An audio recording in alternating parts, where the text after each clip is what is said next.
नमस्कार दोस्तों, स्वागत है आप सभी विद्यार्थियों का एक बार फिर से बायोमित्रा की इस ऑनलाइन एजुकेशन प्लेटफॉर्म पे। साइकोलॉजी की क्लासेस हमारी चल रही थी और वो बीच में थोड़ा सा गैप ज़रूर आ गया, लेकिन आज हम फिर से एक धमाकेदार क्लास के साथ आपके सामने हाजिर हैं। और आज की क्लास का जो टॉपिक रहने वाला है बुद्धि एवं सृजनात्मकता, इंटेलिजेंस एंड क्रिएटिविटी। ठीक है, सबसे पहली बात, बहुत शानदार तरीके के नोट्स मैं आपके सामने बना के लाया हूँ और उन्हीं चीज़ों को मैं उतने ही शानदार तरीके से आपके सामने प्रेजेंट भी करूँगा। आपको बस थोड़ा सा ध्यान लगा के चीज़ों को देखना है, समझना है, और फिर बाद में जो भी नोट्स मैं आपको दूंगा उनको बार बार रिवाइज करना है। अगर आप खुद नोट्स बना रहे हैं तो और भी बढ़िया बात है। ठीक है, तो अपन स्टार्ट करते हैं। ज़्यादा समय अपन नहीं लेंगे। अपना प्रयास ये है कि कम से कम समय के अंदर अपन जो है वो चीज़ें कवर कर पाएँ, क्योंकि हमारे पास और भी बहुत सारे सब्जेक्ट हैं। फिजिक्स है, केमिस्ट्री है, बायोलॉजी है, राजस्थान जीके हैं। मेन वो सब्जेक्ट है, हमारा टाइम मेन उधर जाना चाहिए। इसीलिए हम ये प्रयास कर रहे हैं कि आपको कम से कम समय के अंदर इस साइकोलॉजी का निचोड़ दे दें। ठीक है, और आज की इस क्लास के बाद आप कहीं से भी XYZ कोचिंग टीचर से टकरा लेना, कहीं से भी आपको ये लगे कि ये नोट्स कम हैं, 90% चीज़ें आपको ये की ये मिलेगी, मैं आपको दावे के साथ कह सकता हूँ। ठीक है ना, बहुत परफेक्ट नोट्स हैं और इनको बनाने के अंदर कितनी मेहनत लगी है वो मुझे पता है। तो टाइम जो लगता है क्लास के पीछे का, उसका रीज़न है कुछ ना कुछ। ठीक है, क्योंकि आपको जो 1 घंटे का मैटर दिख रहा है, उस 1 घंटे के अंदर ज़्यादा से ज़्यादा चीज़ें देनी है, मैक्सिमम चीज़ें कवर करनी है, तो उसके लिए फिर प्रयास भी उसी लेवल के होने चाहिए। ठीक है, चलो बातें ज़्यादा हो गई, अपन स्टार्ट करते हैं। बुद्धि एवं सृजनात्मकता, इंटेलिजेंस एंड क्रिएटिविटी, ये हमारा टॉपिक है। ठीक है, चलो सबसे पहले बुद्धि क्या होती है, बुद्धि उसके बारे में अपन जानेंगे। बुद्धि की विभिन्न मनोवैज्ञानिक क्या क्या परिभाषा देते हैं, और सामान्य अर्थ में अगर अपन देखें तो बुद्धि क्या होती है, बुद्धि की विशेषताएं क्या क्या होती हैं, फिर बुद्धि के अलग अलग प्रकार के सिद्धांत है, 10 से 12 सिद्धांत है, कौन सा सिद्धांत किसने दिया, या फिर कोई इंपॉर्टेंट है तो उस सिद्धांत के अंदर भी क्या क्या बातें हैं उनको भी अपन जानने का प्रयास करेंगे। और लास्ट में बुद्धि के जितने भी परीक्षण हैं, चाहे वो व्यक्तिगत परीक्षण हो, चाहे वो सामूहिक परीक्षण हो, शाब्दिक परीक्षण हो, अशाब्दिक परीक्षण हो, सारी की सारी चीजें अपन बात करेंगे। ठीक है, तो अपन एक बार शुरुआत करते हैं बुद्धि से। सबसे पहले बुद्धि शब्द का जो प्रयोग है, सबसे पहले बुद्धि शब्द का जो प्रयोग है वो 1865 में 1885 के अंदर एक मनोवैज्ञानिक है फ्रांसिस गाल्टन, उन्होंने किया था। तो सबसे पहली जो चीज आपको ध्यान रखना है कि बुद्धि शब्द का सबसे पहले प्रयोग किया था फ्रांसिस गाल्टन ने। याद रख लोगे, बहुत आसान सी लाइन है। बुद्धि शब्द का सबसे पहले अगर किसी व्यक्ति ने प्रयोग किया तो वो फ्रांसिस गाल्टन थे, और कब किया, 1885। ठीक है, अगर सवाल यूं पूछ ले कि व्यक्तिगत भिन्नता के परीक्षण किसने दिए थे, सवाल ये पूछ ले कि सबसे पहले व्यक्तिगत भिन्नता के परीक्षण किसने दिए, तो भी वही व्यक्ति है फ्रांसिस गाल्टन। यहां से 2 क्वेश्चंस आपके क्लियर होते हैं, सबसे पहले बुद्धि शब्द का प्रयोग, या फिर यूं पूछ ले सबसे पहले व्यक्तिगत भिन्नता के परीक्षण देने वाला व्यक्ति कौन है, फ्रांसिस गाल्टन। याद रखो कि फ्रांसिस गाल्टन को भूलना ही नहीं है। ठीक है, अब चलो, अब एक चीज आती है मानसिक परीक्षण। सबसे पहले मानसिक परीक्षण शब्द का जो प्रयोग है वो किसने किया, केटल ने किया। किसने किया, केटल ने। और कब किया, 1890 में। ये 1885 में 5 साल, ठीक 5 साल बाद, यानी कि 1890 के अंदर केटल नाम का एक व्यक्ति आता है और मानसिक परीक्षण शब्द का प्रयोग करता है। ठीक है, कौन करता है, रेमंड केटल। केटल याद रखोगे तो भी काम चल जाएगा। ठीक है, अभी तक 3 चीजें मैंने आपको बताई। सबसे पहले बुद्धि का प्रयोग फ्रांसिस गाल्टन ने कब किया, 1885 में। सबसे पहले व्यक्तिगत भिन्नता के परीक्षण किसने दिए, फ्रांसिस गाल्टन ने। और सबसे पहले मानसिक परीक्षण शब्द का प्रयोग किसने किया, केटल ने। कब किया, 1890 में। याद रख लोगे, रखना ही पड़ेगा। उसके बाद में आता है पहला बुद्धि परीक्षण। पहला बुद्धि परीक्षण वो किसने दिया, तो याद रखना पहला जो बुद्धि परीक्षण है वो अल्फ्रेड बिन्ने और साइमन, 2 मनोवैज्ञानिक यहां पर आपको याद रखने हैं, एक अल्फ्रेड बिन्ने और एक साइमन। अल्फ्रेड बिन्ने, साइमन, इन्होंने पहला बुद्धि परीक्षण दिया। और ये जो बुद्धि परीक्षण था ये किस भाषा में था, फ्रेंच भाषा में। इस चीज को याद रखना, ये बुद्धि परीक्षण, जो पहला बुद्धि परीक्षण अल्फ्रेड बिन्ने और साइमन के द्वारा दिया गया, ये फ्रेंच भाषा के अंदर था। ठीक है, और कब दिया गया, 1905। कब दिया, 1905। तो 1885 फ्रांसिस गाल्टन बुद्धि का प्रयोग किया। 1890 केटल मानसिक परीक्षण शब्द दिया, और 1905 बिन्ने और साइमन पहला बुद्धि परीक्षण तैयार किया, और ये जो पहला बुद्धि परीक्षण था ये फ्रेंच भाषा में था। ठीक है, चलो अगला है, सबसे पहले मानसिक आयु शब्द का प्रयोग 1908 में अल्फ्रेड बिन्ने ने किया। यानी कि यही अल्फ्रेड बिन्ने वापस यहां पर मानसिक आयु शब्द का भी प्रयोग करता है। कब करता है? 1908 में। यानी कि 1905 में ये पहला बुद्धि परीक्षण तैयार करता है, और उसके ठीक 3 साल बाद मानसिक आयु शब्द का, मानसिक आयु का जो कॉन्सेप्ट है, संप्रत्यय है, वो देते हैं अल्फ्रेड बिन्ने। ठीक है, उसके बाद में आता है सर्वप्रथम बुद्धि लब्धि। ये बुद्धि लब्धि क्या होती है मैं आगे आपको अच्छे से समझाऊंगा, यानी कि IQ, इंटेलिजेंट क्वेश्चन, है ना। तो ये जो सूत्र है बुद्धि लब्धि का सूत्र है, वो स्टर्न और कुहलमान के द्वारा दिया गया, और कब दिया गया? 1912 में। समझ रहे मेरी बात? सबसे पहले 1885, फिर 1890, फिर 1905, फिर 1908 और फिर 1912। 1912 में क्या आता है? पहला बुद्धि लब्धि का सूत्र। कौन देते हैं? स्टर्न और कोहलमान।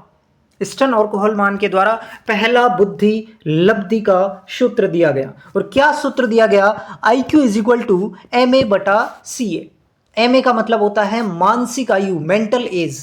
MA का मतलब क्या होता है? मेंटल एज या मानसिक आयु। और CA का मतलब होता है क्रोनोलॉजिकल एज, यानी कि वास्तविक आयु, है ना। शारीरिक आयु जिसको अपन कह सकते हैं, तैथिक आयु जिसको अपन कह सकते हैं, है ना। जैसे कि आपकी कुछ ना कुछ अभी जो आयु है, जैसे आप कहते हैं ना कि मैं 22 साल का हूँ, 23 का हूँ, 18 का हूँ, तो वो आपकी क्या है? CA है, क्रोनोलॉजिकल एज है, तैथिक आयु है ना।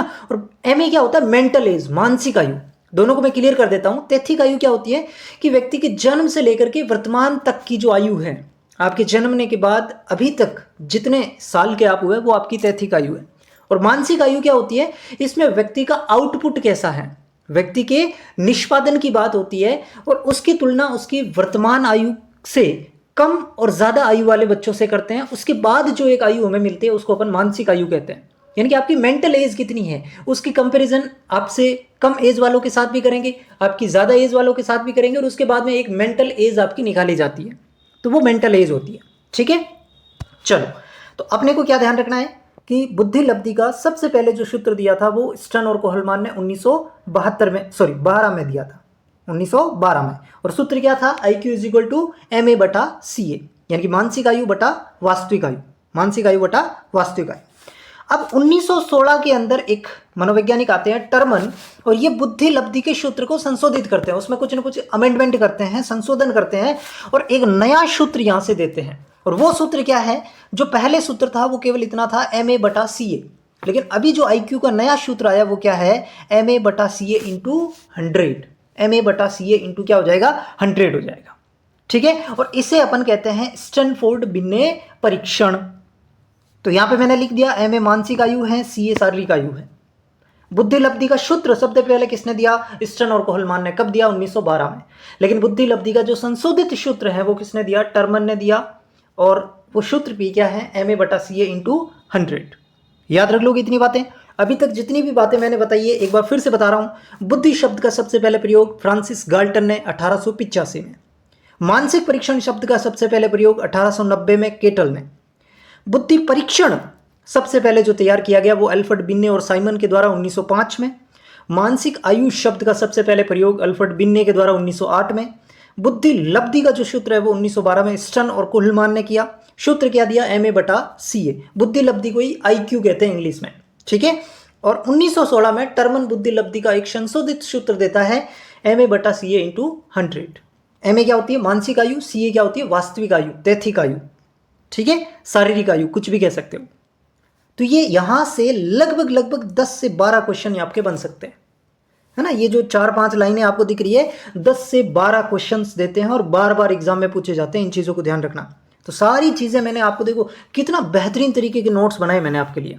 अब आप तो कर नहीं रहे हो तो मैं खुद ही कर लेता हूँ तारीफ थोड़ी सी, है ना। तो बहुत मेहनत लगी इसके पीछे, आप थोड़ा सा देखना इस चीज़ों को। ठीक है, अब यहाँ पर कभी कभी सवाल ये भी आ जाता है कि एक 12 वर्षीय विद्यार्थी है जिसकी बुद्धि लब्धि 85 है।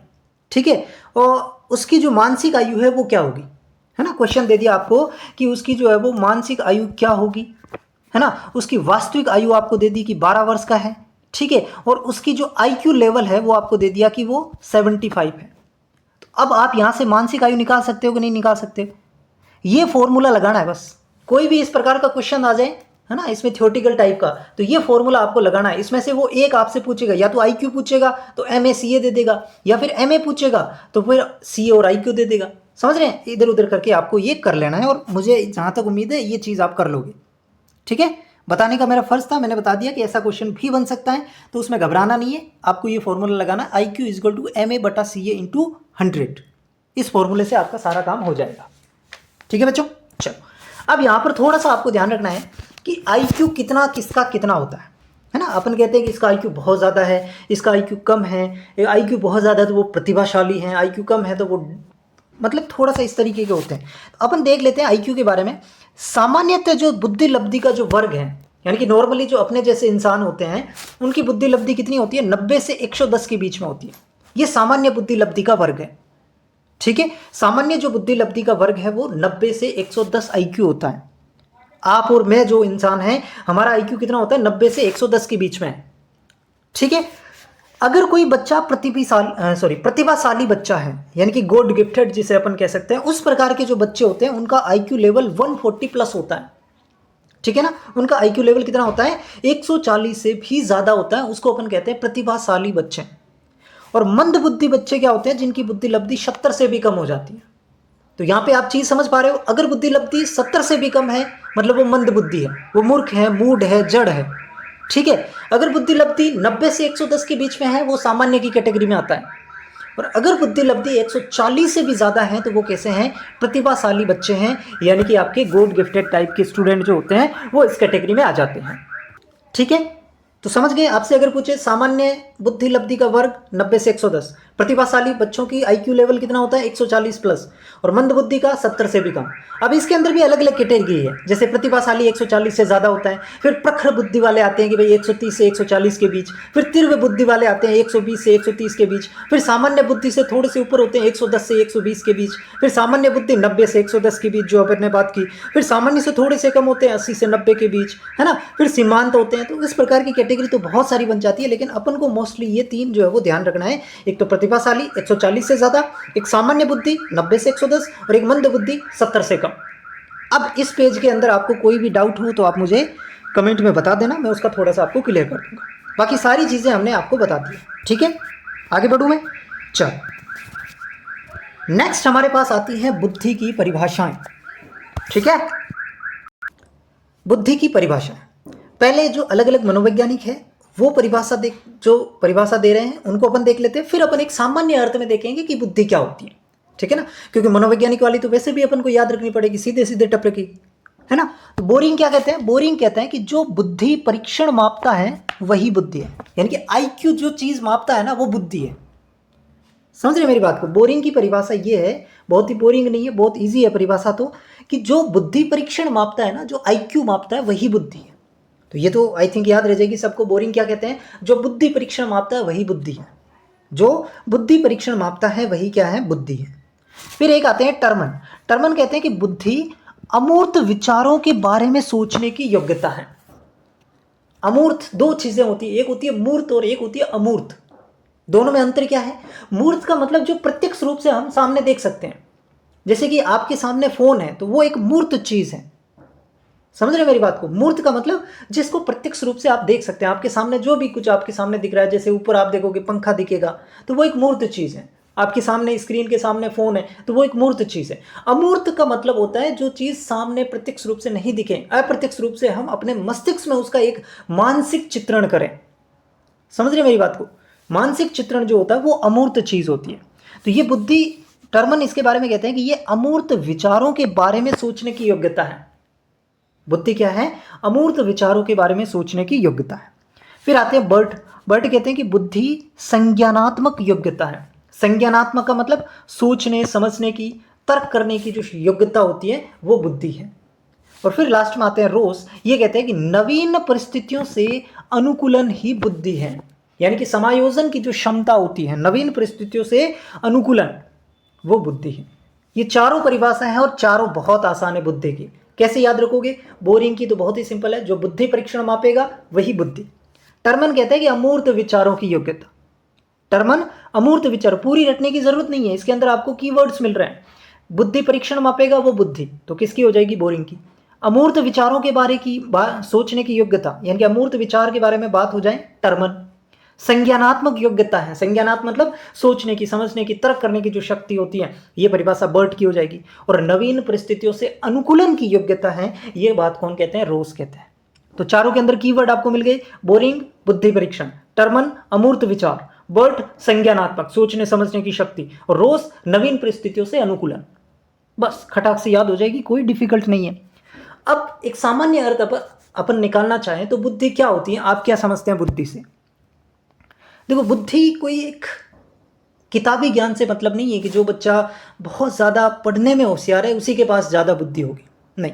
वो उसके पास ज़्यादा ज्ञान हो सकता है, उसके पास ज़्यादा मेमोरी पावर हो सकती है, लेकिन इसका मतलब ये नहीं है कि वो ज़्यादा इंटेलिजेंट है, उसका आईक्यू ज़्यादा है, ये कतई ज़रूरी नहीं है।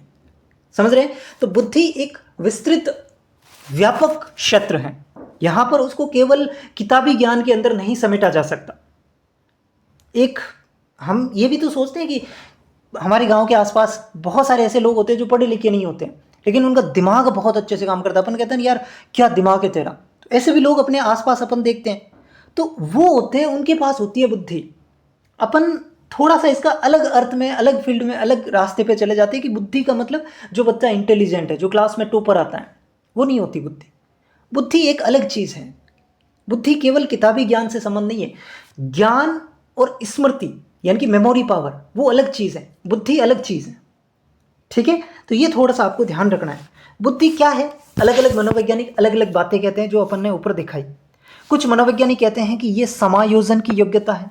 समायोजन का मतलब नवीन परिस्थितियों से अनुकूलन की बात हो जाए, यानी कि किसी भी परिस्थिति में अपने आप को ढालने की जो शक्ति होती है, क्षमता होती है, उसको समायोजन। तो कुछ कहते हैं कि ये समायोजन की योग्यता है, कुछ कहते हैं कि बुद्धि सीखने की योग्यता है, अधिगम की योग्यता है, कुछ कहते हैं कि बुद्धि अमूर्त चिंतन की योग्यता है ना। हर व्यक्ति अपनी अपनी अलग अलग बात रखता है। यहाँ पर ये फिक्स नहीं हो जाता कि बुद्धि वही है। ये भी मनोवैज्ञानिक है, ये भी इंसान है, ये भी बस सोचते हैं कि ये हो सकती है बुद्धि, है ना। बुद्धि क्या है? एक अमूर्त संप्रत है। बुद्धि एक अमूर्त संप्रत है। मैं आपसे कहूँ बुद्धि के बारे में बताओ, आपने कभी बुद्धि देखी है? नहीं देखी। हमने बस सुना है कि बुद्धि नाम की एक चीज़ होती है जो मस्तिष्क में होती है, लेकिन आप मस्तिष्क खोल के देखना, क्या उसके अंदर बुद्धि मिल जाएगी? नहीं मिलेगी, है ना। तो वो एक क्या है? अमूर्त संप्रत है, प्रत्यक्ष चीज नहीं है कोई बुद्धि। इसलिए क्वेश्चन अगर पूछें आपसे बुद्धि कैसी है, तो अमूर्त संप्रत है। ठीक है, इस चीज को भी याद रखना। तो बुद्धि क्या है? विभिन्न योग्यताओं का समूह है। विभिन्न योग्यताओं का समूह का मतलब समायोजन की योग्यता हो सकती है, सीखने की योग्यता हो सकती है, अमूर्त चिंतन की योग्यता हो सकती है। अलग अलग प्रकार की योग्यता अलग अलग प्रकार के मनोवैज्ञानिक बताते हैं। ठीक है, अब समायोजन की योग्यता से संबंध कौन कौन से वैज्ञानिक रखते हैं, सीखने की योग्यता से संबंध कौन कौन से वैज्ञानिक रखते हैं, और अमूर्त चिंतन की बात कौन कौन से वैज्ञानिक करते हैं, वो मैंने आपको बता दिया। ठीक है, अब कुछ विशेषताएं अपन देख लें अगर बुद्धि की। तो बुद्धि जो होती है ये वंशानुक्रम और वातावरण से प्रभावित होती है। मतलब यहाँ पर इसके कहने का मतलब ये है कि बुद्धि आपके वंशानुक्रम से भी प्रभावित होगी। अगर आपकी फैमिली के अंदर आपके फादर, आपके मदर इंटेलिजेंट है, तो यहाँ पर ये थोड़े बहुत चांस बन जाते हैं कि आपके अंदर भी थोड़ा बहुत फैक्टर वो आएगा। इसलिए अपन कह सकते हैं कि ये वंशानुक्रम से प्रभावित होती है। लेकिन ये कोई ज़रूरी फैक्टर नहीं है कि अगर किसी के माता पिता बहुत ज़्यादा इंटेलिजेंट है तो बच्चा भी बहुत ज़्यादा इंटेलिजेंट होगा, या फिर किसी के माता पिता बहुत डम टाइप के हैं, इतने इंटेलिजेंट नहीं है, भोले भाले हैं, जैसे गांव के लोग होते हैं, तो मतलब वो कहने में होते हैं, दिखने में होते हैं, वास्तव में नहीं होते। ठीक है, तो मतलब कहने का मतलब है कि वंशानुक्रम अपन मान सकते हैं कि एक फैक्टर है जो प्रभावित कर सकता है, लेकिन ये कोई इतना महत्वपूर्ण कारक नहीं है। सबसे महत्वपूर्ण जो कारक है ना, वो है वातावरण, इन्वायरमेंट। इसका बहुत बड़ा फर्क पड़ता है। तो अगर आपसे ऑप्शन के अंदर ये पूछा जाए कि बुद्धि को सर्वाधिक प्रभावित करने वाला कारक है, ऑप्शन दे दिया वंशानुक्रम, ऑप्शन बी वातावरण, ऑप्शन सी लिंग भेद, ऑप्शन डी जाति, तो कौन सा हो जाएगा? वातावरण। सर्वाधिक जो सबसे ज्यादा प्रभावित करता है बुद्धि को, वो करता है वातावरण, आपके आसपास का सराउंडिंग। आप जिस जगह पर रह रहे हैं उसके आसपास का वातावरण कैसा है, आपके आसपास के लोग कैसे हैं, उनका आईक्यू लेवल कैसा है, उनकी सोचने की क्षमता कैसी है, उनके विचार कैसे हैं, इन सब चीज़ों से बुद्धि लब्धि पर बहुत असर पड़ता है। समझ गए मेरी बात को? तो वंशानुक्रम और वातावरण प्रभावित तो दोनों ही करते हैं, लेकिन सबसे ज़्यादा जो इसका प्रभाव पड़ता है, सबसे महत्वपूर्ण कारक जो बुद्धि को प्रभावित करता है वो वातावरण है। समझ गए मेरी बात को? चल अगली बात है कि लिंग भेद का बुद्धि पर कोई प्रभाव नहीं पड़ता। यहाँ पे मैं लिंग भेद कह सकता हूँ, जाति कह सकता हूँ, धर्म कह सकता हूँ, इन सब चीज़ों का बुद्धि पर कोई प्रभाव नहीं पड़ता।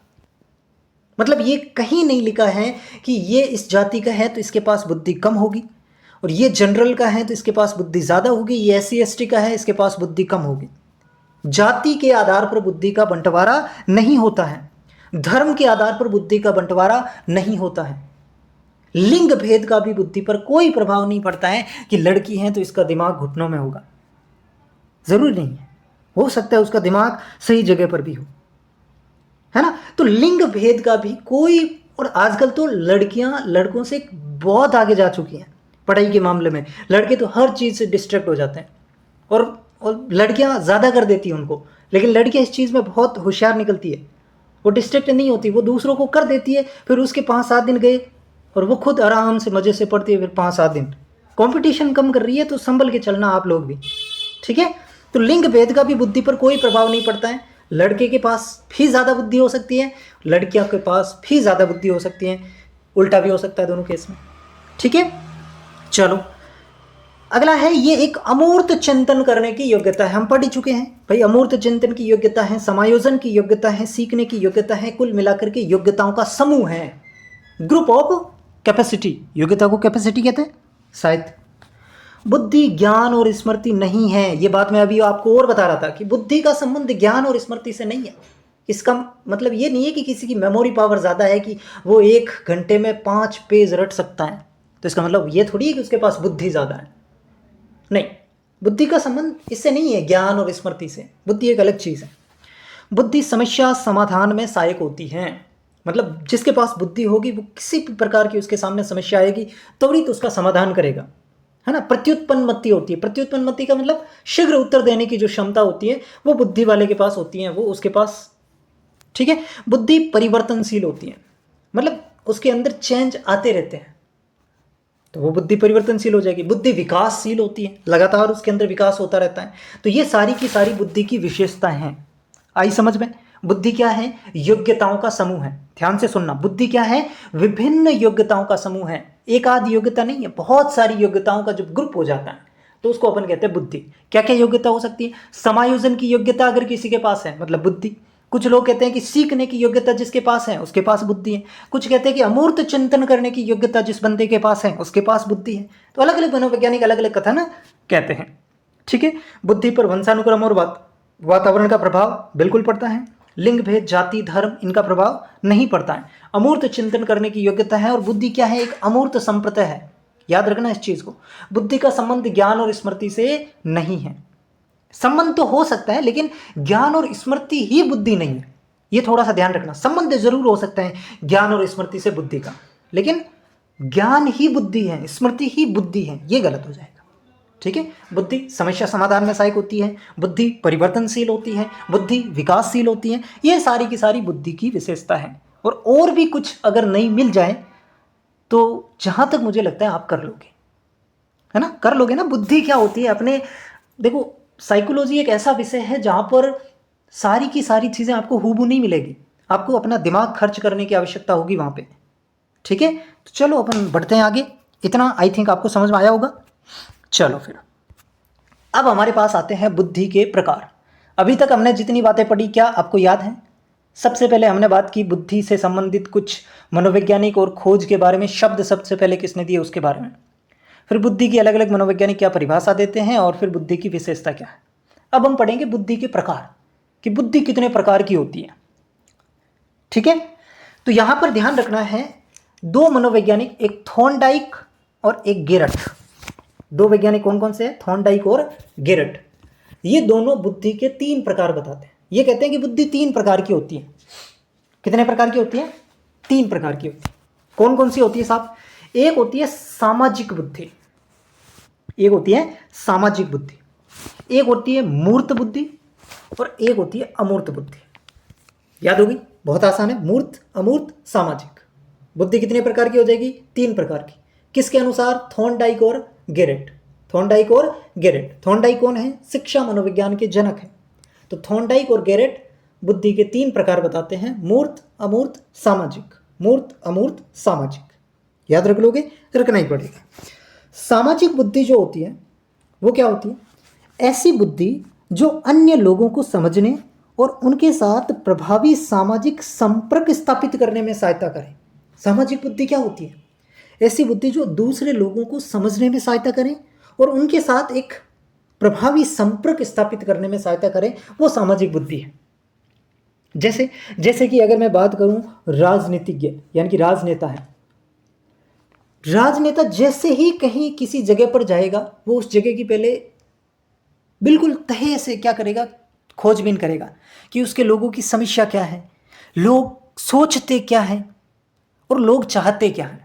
मतलब वो कुल मिलाकर के लोगों की भावनाओं को जानने का प्रयास करेगा और फिर उसके बेस पे अपना एक भाषण तैयार करेगा।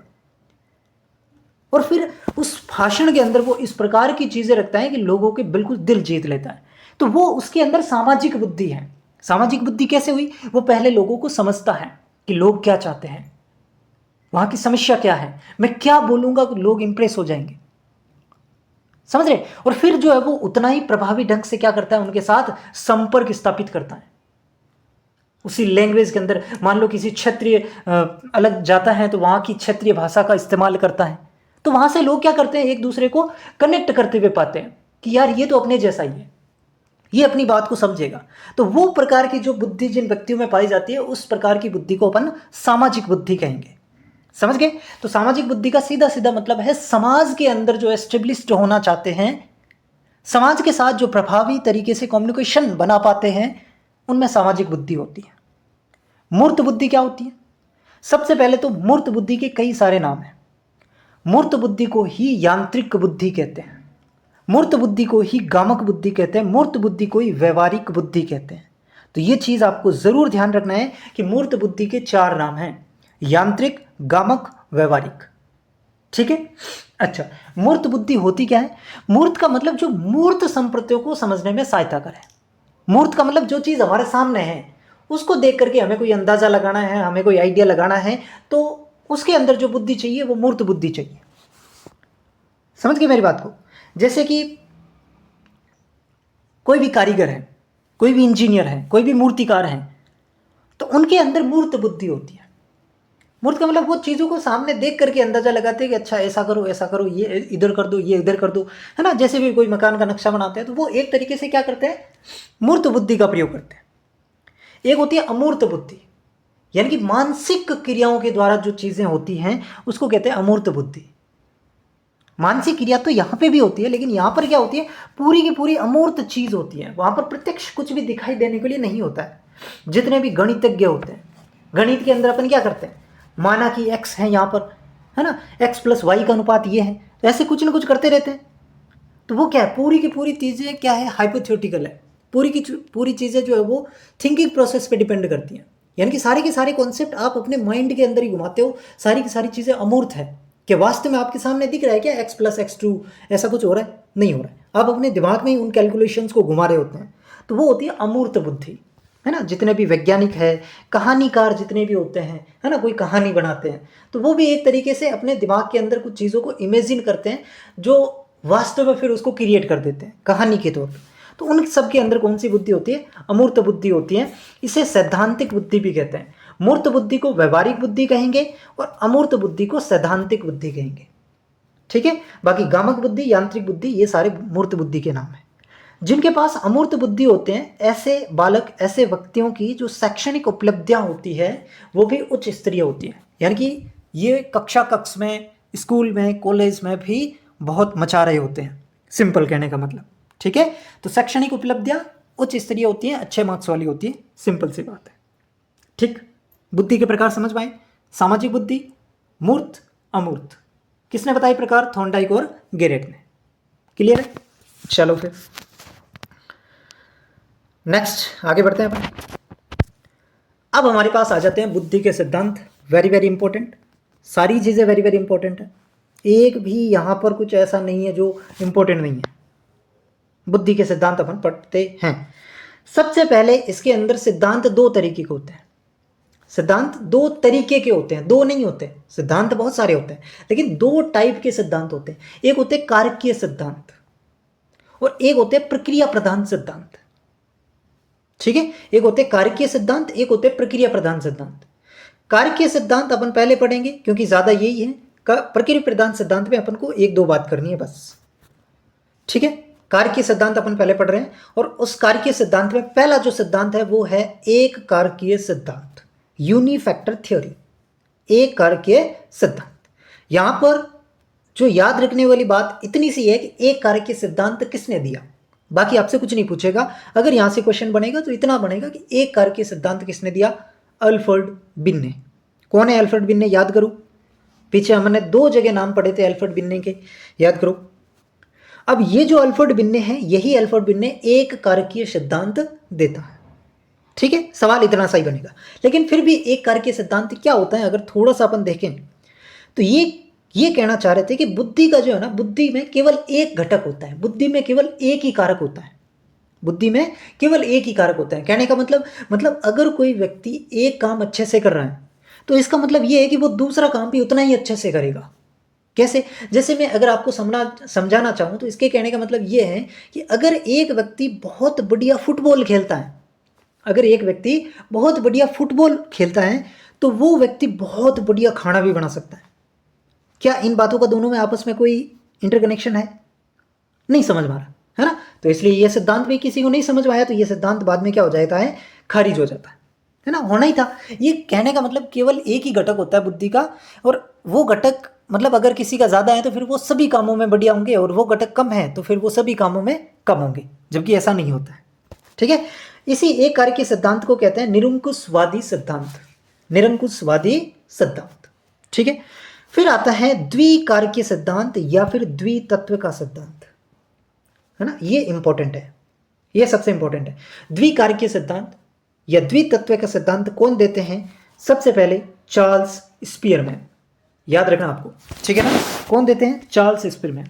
ये क्या कहते हैं? ये कहते हैं कि बुद्धि की जो संरचना होती है या फिर बुद्धि के अंदर दो घटक होते हैं, बुद्धि में दो तत्व या दो घटक होते हैं, जबकि एक कारकीय में क्या कहा, एक ही घटक होता है।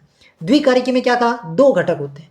कौन कौन से दो घटक होते हैं? कौन कौन से दो कारक होते हैं? कौन कौन से दो तत्व होते हैं? कुछ भी नाम मिल सकता है, घटक मिल सकता है, तत्व मिल सकता है, कारक मिल सकता है, कंफ्यूज नहीं होना।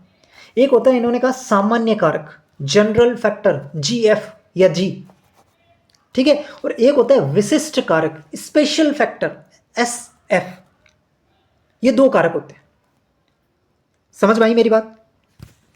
मैं ये कहना चाह रहा हूं कि जो द्विकारक सिद्धांत है, उस द्विकारक सिद्धांत के अंदर चार्ल्स स्पीयरमैन ने यह बताया कि बुद्धि के दो घटक होते हैं। कौन कौन से दो घटक हैं? पहला सामान्य घटक या सामान्य कारक, और दूसरा विशिष्ट कारक। ये दो कारक होते हैं बुद्धि के। अब हमें समझना है कि सामान्य कारक क्या होता है, विशिष्ट कारक क्या होता है, जी फैक्टर क्या होता है, एस फैक्टर क्या होता है। समझा दूं मैं थोड़ा सा, क्योंकि इसको लेकर के सवाल बन जाता है कि जी फैक्टर और एस फैक्टर के अंदर आपको कुछ ना कुछ पूछ लिया जाता है। जी फैक्टर जो होता है ना, सामान्य कारक जो होता है ना, ये जन्मजात होता है, मतलब ये सभी के पास होते हैं। जन्मजात होने का मतलब ये जन्म से ही आपके पास होते हैं। और सबसे ज्यादा जो महत्वपूर्ण है जी और एस में से, वो कौन से महत्वपूर्ण है? जी फैक्टर। विशिष्ट कारक की बात करूं तो ये अर्जित होते हैं, आपने वातावरण से प्राप्त किए होते हैं, और ये इन सामान्य कारकों की तुलना में कम महत्वपूर्ण होते हैं। पहला डिफरेंस क्लियर हुआ? दो दो अंतर मैं बता चुका हूं। जी फैक्टर जन्मजात है, विशिष्ट कारक एस फैक्टर अर्जित है। जी फैक्टर ज्यादा महत्वपूर्ण है, जबकि एस फैक्टर उसकी तुलना में कम महत्वपूर्ण है। जी फैक्टर जो होते हैं, इसमें अभ्यास, अनुभव, प्रशिक्षण, इन सब का कोई प्रभाव नहीं पड़ता, ये जन्मजात होते हैं। जन्मजात जो होते हैं, क्या उनके ऊपर अभ्यास, अनुभव, प्रशिक्षण का कोई प्रभाव पड़ेगा? नहीं। लेकिन जो अर्जित होते हैं, अर्जित अपन करते ही किससे हैं? अभ्यास से, अनुभव से, प्रशिक्षण से। कोई भी चीज हम अर्जित करेंगे कैसे, हासिल करेंगे कैसे? अभ्यास करेंगे, बार बार अनुभव सीखेंगे, प्रशिक्षण लेंगे, ट्रेनिंग करेंगे, तो हम चीजों को अर्जित करेंगे। मतलब विशिष्ट कारक पर अभ्यास, अनुभव, प्रशिक्षण का फर्क पड़ेगा। क्यों पड़ेगा? क्योंकि ये अर्जित है। और सामान्य कारक जन्मजात होते हैं, तो इन सब चीजों का कोई प्रभाव नहीं पड़ता। ठीक है, सामान्य कारक परिपक्वता तक विकसित होते हैं, यानी कि आपकी मैच्योरिटी तक ये जितने विकसित होने होते हैं हो जाते हैं। जबकि विशिष्ट कारक जीवन पर्यंत विकसित होते हैं, ये आप पे डिपेंड करता है, ये अर्जित होते हैं, है ना। जब तक आप चाहो तब तक ये विकसित होते रहेंगे। ठीक है बच्चों, चलो फिर द्विकारक सिद्धांत आपको समझ में आया होगा, इंपॉर्टेंट है। कितनी बातें याद रखोगे? पहली चीज किसने दिया? चार्ल्स स्पीयरमैन ने। क्या कहा? नाम से ही पता चल रहा है, द्विकारक यानी कि दो कारक होते हैं। कौन कौन से? सामान्य कारक जी फैक्टर और विशिष्ट कारक एस फैक्टर। फिर दोनों में अंतर क्या है ये आपको ध्यान रखना है। अब एक सबसे महत्वपूर्ण चीज है, आगे जितने भी बुद्धि के सिद्धांत आएंगे उन सभी सिद्धांतों का आधार कौन सा सिद्धांत है? ये आपका चार्ल्स स्पीयरमैन का जो द्विकारक सिद्धांत है वो इसका आधार बनता है। ठीक है, वो इसका क्या बनता है? आधार बनता है। तो क्वेश्चन ऐसा बन जाए कि बुद्धि के अन्य सिद्धांतों का आधार सिद्धांत कौन सा है? तो द्विकारक सिद्धांत या द्वितत्व सिद्धांत। ठीक है, आगे बढ़ सकता हूं मैं? चलो, अब आता है त्रिकारकीय सिद्धांत। एक कारकीय पढ़ लिया, द्विकारकीय पढ़ लिया, अब त्रिकारकीय की बात करते हैं। एक कारकीय किसने दिया? अल्फ्रेड बिन्ने ने। द्विकारकीय किसने दिया? स्पीयरमैन ने। और त्रिकारकीय सिद्धांत भी कौन देते हैं? वही स्पीयरमैन, जो पहले कहते हैं कि बुद्धि की संरचना जो होती है उसके अंदर दो कारक होते हैं। अब ये थोड़ी सा अपने बात से क्या हो जाते हैं, मुकर जाते हैं, है ना। लोगों ने कुछ कहा होगा कि यार क्या दो क्या होते हैं, और होते हैं। तो इनको भी लगा यार और होते हैं क्या, फिर ढूंढा तो एक आध मिल गया होगा, तो इन्होंने दो की जगह क्या कर दिया? तीन दे दिया कि नहीं नहीं, बुद्धि में दो कारक नहीं है, तीन होते हैं। तीन, दोबारा सुन लो, बुद्धि में कितने कारक होते हैं? तीन होते हैं। कौन कहते हैं? वही स्पीयरमैन जो दो कारक की बात करते हैं। एक और एक्स्ट्रा कारक कौन सा बता देते हैं? सामूहिक कारक। पहले दो बताए थे, सामान्य और विशिष्ट, अब तीन बता देते हैं, सामान्य, विशिष्ट और सामूहिक। ठीक है, इतना याद रखना त्रिकारक में, बाकी कुछ भी नहीं रखना। अब आता है समूह कारक सिद्धांत।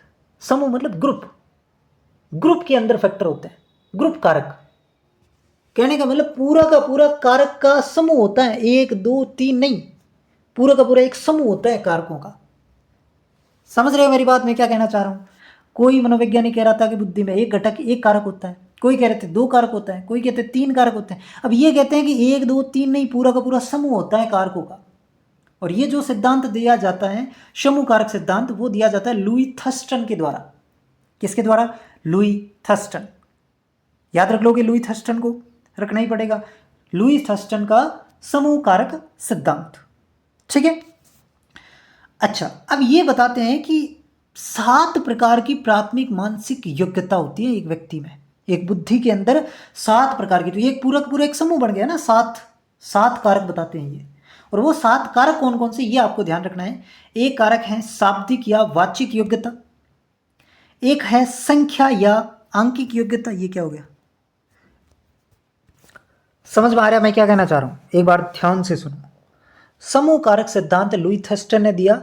ये 7 प्रकार की प्राथमिक मानसिक अवधारणाओं की बात करते हैं कि ये कहते हैं कि एक बुद्धि के अंदर 7 प्रकार की प्राथमिक मानसिक योग्यता होती है, 7 प्रकार की एक बुद्धि में।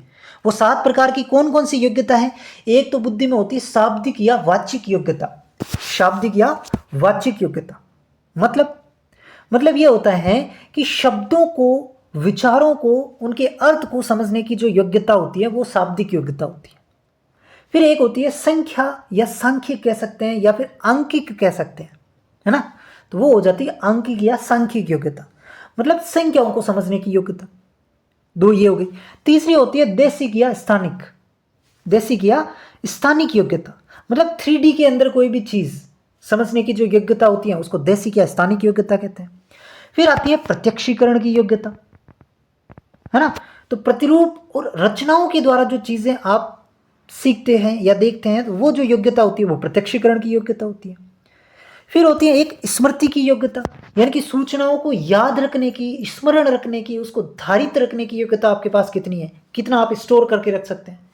फिर एक होती है वाक योग्यता या शब्द प्रवाह योग्यता, यानी कि आप कितने शब्दों का प्रयोग कर रहे हैं, शब्दों के अंदर कितनी नम्यता है, शब्दों के अंदर कितनी तीव्रता है, वो होती है शब्द प्रवाह। और फिर एक होती है तार्किक योग्यता, तर्क करने की जो योग्यता होती है उसको अपन कहते हैं तार्किक योग्यता। ये इतनी प्रकार की योग्यता, इतने प्रकार की योग्यता किसमें पाई जाती है? बुद्धि में पाई जाती है। यानी कि पूरी की पूरी योग्यताओं का एक समूह है। शाब्दिक योग्यता, संख्या की योग्यता, देशिक योग्यता, प्रत्यक्षीकरण की योग्यता, स्मृति योग्यता, वाक या शब्द प्रवाह योग्यता और तार्किक योग्यता। तो ये 7 प्रकार की मानसिक योग्यताओं की अवधारणा कौन देते हैं? Louis Thurstone. ठीक है, चलो अब अपन को देखना है बहुकारक सिद्धांत। इन्होंने तो 7 पे ही रुक गए थे। फिर आता है भाई साहब बहुकारक सिद्धांत। कहने का मतलब बुद्धि में बहुत सारे कारक है, गिनती नहीं है ना, बहुत सारे कारक है, गिनती नहीं है, इसलिए इसे कहते हैं बालू का सिद्धांत। मिट्टी के अंदर आप मिट्टी के कण गिन सकते हो? नहीं गिन सकते, वही बात इसमें है, इसलिए इसे क्या कहा जाता है? बालू का सिद्धांत भी कह सकते हैं, या फिर परमाणुवादी सिद्धांत भी कह सकते हैं। और ये सिद्धांत देने वाले व्यक्ति कौन है? फिर से थॉर्नडाइक, जिन्होंने बुद्धि के प्रकार बताए, वही थॉर्नडाइक बहुकारक सिद्धांत देता है बुद्धि का।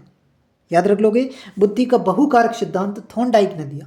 इसी सिद्धांत को बालू का सिद्धांत या परमाणुवादी सिद्धांत भी कह सकते हैं। ठीक है, चल अब नेक्स्ट आता है त्रिआयामी या त्रिविमीय या फिर बुद्धि संरचना मॉडल। यहां पर बच्चे कंफ्यूज हो जाते हैं। त्रिआयामी को और त्रिघटकीय को एक ही समझ लेते हैं, त्रिआयामी को और त्रिकारकीय को एक ही समझ लेते हैं। कंफ्यूज नहीं होना है, त्रिघटकीय या त्रिकारकीय सिद्धांत अलग है, जो स्पीयरमैन ने दिया था। ऊपर लिखा हुआ है यस, ये सिद्धांत किसका है? स्पीयरमैन का। इसमें 3 घटक हैं, 3 कारक हैं, जबकि इसमें 3 क्या है? आयाम है, 3 विमा है। तो त्रिआयामी या त्रिविमीय सिद्धांत अलग हैं, जिसको अपन बुद्धि संरचना मॉडल भी कहते हैं। इस नाम से ये ज़्यादा फेमस है, बुद्धि संरचना मॉडल। ठीक है, तो त्रिआयामी सिद्धांत, त्रिविमीय सिद्धांत या बुद्धि संरचना मॉडल। मैं बार बार इसलिए बता रहा हूं ताकि आप दोनों में कंफ्यूज नहीं हो। ठीक है, किसने दिया था? जेपी गिलफोर्ड ने, और ये वेरी वेरी इंपॉर्टेंट है, बहुत ज़्यादा। त्रिआयामी त्रिविमीय सिद्धांत या बुद्धि संरचना मॉडल किसने दिया? जेपी गिलफोर्ड ने। इसके अंदर ये बुद्धि के 3 आयाम बताते हैं। देखो चीज़ें आपके नाम में क्लियर हो जाएगी। क्या कहा? त्रिआयामी, मतलब ये बुद्धि के 3 आयाम बताते हैं, बुद्धि की 3 विमा बताते हैं। और वो 3 आयाम कौन से हैं? फिर से इंपॉर्टेंट, संक्रिया, संक्रिया यानी कि ऑपरेशन, विषय वस्तु यानी कि कंटेंट, और उत्पाद या परिणाम अपन कह सकते हैं, प्रोडक्ट। ठीक है, संक्रिया, विषय वस्तु, उत्पाद। बोलोगे 3 बार बोलोगे, संक्रिया, विषय वस्तु, उत्पाद, संक्रिया, विषय वस्तु, उत्पाद, संक्रिया, विषय वस्तु, उत्पाद। ये 3 आयाम किसने बताए? जेपी गिलफोर्ड ने बताया कि बुद्धि में 3 आयाम होते हैं, संक्रिया, विषय वस्तु, उत्पाद। ठीक है, चलो अब एक छोटी सी लाइन है, अगर कभी कभार क्वेश्चंस पूछ लें तो याद रखना। शुरुआत में इन्होंने 120 प्रकोष्ठ बनाए। अब ये इसको समझना चाहे तो बहुत थोड़ा लंबा हो जाएगा, बस केवल इतना ध्यान रखना कि पहले इन्होंने 120 प्रकोष्ठ बताए, जिसमें से 5 चीज़ें संक्रिया की थी, 4 विषय वस्तु की थी और 6 उत्पाद की थी। इनको गुणा करेंगे तो 120 आ जाएंगे। फिर इन्होंने थोड़ा सा इसमें संशोधन किया और कोष्ठों की संख्या 150 हो गई, और वर्तमान के अंदर जो कोष्ठों की संख्या वो 180 हो गई। समझ गए? तो ये थोड़ा सा ध्यान रख लेना है कि इसके अंदर कितने कितने प्रकोष्ठ इन्होंने बताए। शुरुआत में 120 प्रकोष्ठ है, फिर 150 हुए और वर्तमान में 180 पे आ गए। तो 120 शुरुआत में थे, 180 अभी है, बीच में 150 थे। बस बात खत्म। ठीक है, कितनी बातें याद रखोगे जेपी गिलफोर्ड की? जेपी गिलफोर्ड का सिद्धांत त्रिआयामी सिद्धांत या बुद्धि का संरचना मॉडल। कौन कौन से 3 आयाम बताए बुद्धि के? संक्रिया, विषय वस्तु, उत्पाद। ठीक है, चलो नेक्स्ट आगे बढ़ते हैं अपन। अच्छा, अब हमारे पास आता है तरल बुद्धि ठोस बुद्धि का सिद्धांत। तरल बुद्धि ठोस बुद्धि का सिद्धांत यानी कि fluid intelligence, crystallised intelligence, fluid intelligence, crystallised intelligence. ये सिद्धांत कौन देते हैं? केटल व हॉर्न। बस इतनी सी बात याद रखनी है कि तरल बुद्धि ठोस बुद्धि का सिद्धांत जो है वो कौन देते हैं? केटल व हॉर्न। अच्छा, अब इसके अंदर अगर कुछ क्वेश्चंस बने तो इतना सा ध्यान रखना, तरल बुद्धि जो है ना वो वही है जो जी फैक्टर है। जो जी फैक्टर में हमने पढ़ा ना कि जन्मजात होता है, ज़्यादा महत्वपूर्ण होता है। ठीक है, मैच्योरिटी तक जो है ये विकसित होता है। तो जितने भी फैक्टर, जितने भी गुण हमने जी फैक्टर में पढ़े थे वही तरल बुद्धि के गुण हैं, और जितने भी हमने एस फैक्टर में गुण पढ़े वो सारे के सारे ठोस बुद्धि के गुण हैं। तो अगर आप इनको वापस लिखना चाहो तो यहाँ पे लिख सकते हो, तरल बुद्धि में जन्मजात होती है, ठीक है, परिपक्वता तक विकसित होती हैं वो सारी चीज़ें, और इसके अंदर केटल क्या कहते हैं इसको, ठोस बुद्धि के अंदर अर्जित होती हैं। ठीक है, अभ्यास, अनुभव, प्रशिक्षण से प्रभावित होती है, कहने का मतलब वातावरण से प्रभावित होगी। याद रख लोगे? ठीक है, अगला आता है बहुबुद्धि सिद्धांत। अब यहाँ पर फिर से आप कंफ्यूज होंगे, क्यों होंगे सर, ये रहा बहुकारक सिद्धांत, तो ये बहुकारक है ना, इसमें कंफ्यूज नहीं होना। ये क्या है, ये बहुकारक है, जबकि ये क्या है, ये बहुबुद्धि है, तो नहीं होंगे ना कंफ्यूज, नहीं होना है। त्रिकारकीय अलग है, त्रिआयामी अलग है, बहुकारकीय अलग है, बहुबुद्धि अलग है। बहुबुद्धि सिद्धांत किसका है, हार्वर्ड गार्डनर। किसका सिद्धांत है बहुबुद्धि सिद्धांत, किसने दिया, हार्वर्ड गार्डनर ने। ठीक है, याद रखोगे इसको, बहुबुद्धि सिद्धांत देने वाले व्यक्ति का नाम है हार्वर्ड गार्डनर। हार्वर्ड गार्डनर जो हैं, इनकी एक किताब आती है फ्रेम्स ऑफ माइंड, उस बुक के अंदर इसको ये प्रकाशित करते हैं। फ्रेम्स ऑफ माइंड नाम की एक बुक आती है, जिसमें ये बुद्धि के कई प्रकार बताते हैं। याद रख लोगे इस बात को, बहुबुद्धि सिद्धांत हार्वर्ड गार्डनर का। किस पुस्तक में बताते हैं ये बुद्धि के सिद्धांतों को, बुद्धि के अलग अलग प्रकारों को, frames of mind. Harvard gardener की किताब का नाम फ्रेम्स ऑफ माइंड। कौन सा सिद्धांत देते हैं, बहुबुद्धि का सिद्धांत। अब ये जो हार्वर्ड गार्डनर है, ये बुद्धि के कितने प्रकार बताते हैं। प्रारंभ में इन्होंने बुद्धि के 7 प्रकार बताए, लेकिन धीरे धीरे करते बढ़ाते गए, 8 करे, और वर्तमान में इसके कितने प्रकार बता रहे हैं, 9 प्रकार बता रहे हैं। ठीक है, प्रारंभ में इन्होंने बुद्धि के 7 प्रकार बताए, वर्तमान में कितने प्रकार बताए जाते हैं, 9 प्रकार बताए जाते हैं। ठीक है, अब ये 9 प्रकार कौन कौन से हैं, ये थोड़ा सा याद रखने वाली चीज़ है, और ये काफ़ी बार पूछी जाती है। ठीक है ना, हार्वर्ड गार्डनर का बहुत फेमस क्वेश्चंस बनता है बुद्धि में। बहुबुद्धि सिद्धांत हार्वर्ड गार्डनर का, 7 प्रकार की बुद्धि इन्होंने शुरुआत में बताई, वर्तमान में 9 प्रकार की बुद्धियां बताई है। वो 9 प्रकार की बुद्धियां कौन सी है, देखो, भाषाई बुद्धि, तार्किक गणितीय बुद्धि, शरीरगतिक बुद्धि, देशिक बुद्धि, सांगीतिक बुद्धि, अंतर्वैयक्तिक बुद्धि, अंतरावैयक्तिक बुद्धि, प्राकृतिक बुद्धि और अस्तित्ववादी बुद्धि। ये अलग अलग प्रकार की 9 बुद्धियां ये बताते हैं। अब यहाँ पे क्वेश्चन ये बनता है कि किस में कौन सी बुद्धि होगी, है ना। सवाल क्या बनेगा, किस में कौन सी बुद्धि पाई जाती है। डॉक्टर में कौन सी बुद्धि है, लेखक में कौन सी बुद्धि है, संगीतकार में कौन सी बुद्धि है, संत में कौन सी बुद्धि है, किसान में कौन सी बुद्धि, इस प्रकार का क्वेश्चन बन जाता है। तो सबसे पहले तो आपको ये ध्यान रखना है कि इनका मतलब क्या होता है। जैसे कि अगर मैं बात करूँ भाषाई बुद्धि की, अगर मैं बात करूँ सबसे पहले भाषाई बुद्धि की क्या होती है, तो भाषाई बुद्धि का वह स्वरूप है, भाषाई बुद्धि वह बुद्धि होती है जिसके द्वारा व्यक्ति दूसरे के विचारों को समझता है और स्वयं को विचारों का प्रकट करता है बहुत ही प्रभावी तरीके से, उसको कहते हैं भाषाई बुद्धि। यानी कि कुल मिलाकर के बोलने से संबंधित, लिखने से संबंधित, पढ़ने से संबंधित अगर कोई बुद्धि है तो वो भाषाई बुद्धि है। और इसके अंदर आपके कवि आ जाएंगे, कवि जितने भी होते हैं वो सारे के सारे उनमें भाषाई बुद्धि होते हैं, है ना। कवि जो भी होता है उसको क्या करना पड़ता है, अपने विचारों को प्रकट करना पड़ता है, लोगों के सामने कविता ही पढ़नी पड़ती है।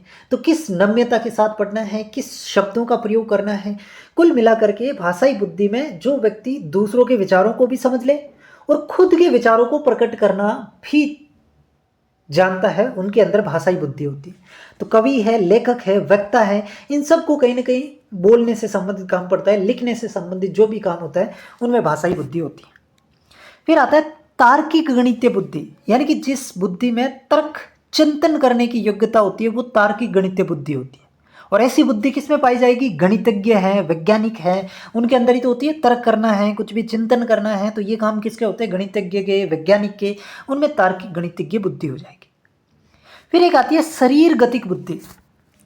शरीर गतिक बुद्धि क्या होती है, जहां पर शरीर के अंगों का प्रयोग करना पड़े, जहां पर शरीर के अंगों का प्रयोग करना पड़े वो होती है शरीर गतिक बुद्धि। जैसे कि अगर मैं बात करूं एक नर्तक की, डांसर की, तो जैसे कि मेरे को स्टेज पे लाके खड़ा कर दे डांस करने को, क्या मैं कर पाऊंगा, नहीं कर पाऊंगा, क्योंकि उसके अंदर शरीर की गति बहुत ज़रूरी है ना। तो उसके अंदर भी वो एक बुद्धि है, ऐसे नहीं है कि उसके पास बुद्धि नहीं है, वो नहीं पढ़ा लिखा है तो उसके पास बुद्धि नहीं, उसके पास बुद्धि, भाषाई बुद्धि नहीं है, लेकिन शरीर गतिक बुद्धि तो है। किस प्रकार से अंगों को मोड़ना है, उनके साथ सामंजस्य स्थापित करना है, हाथों के अंदर, पैरों के अंदर, कंधों में, कमर में, किस प्रकार से जो वो चीज़ों को एक साथ तालमेल के साथ वो जो परफॉर्मेंस दिखाता है, तो वो भी कहीं ना कहीं उसके अंदर एक प्रकार की बुद्धि है।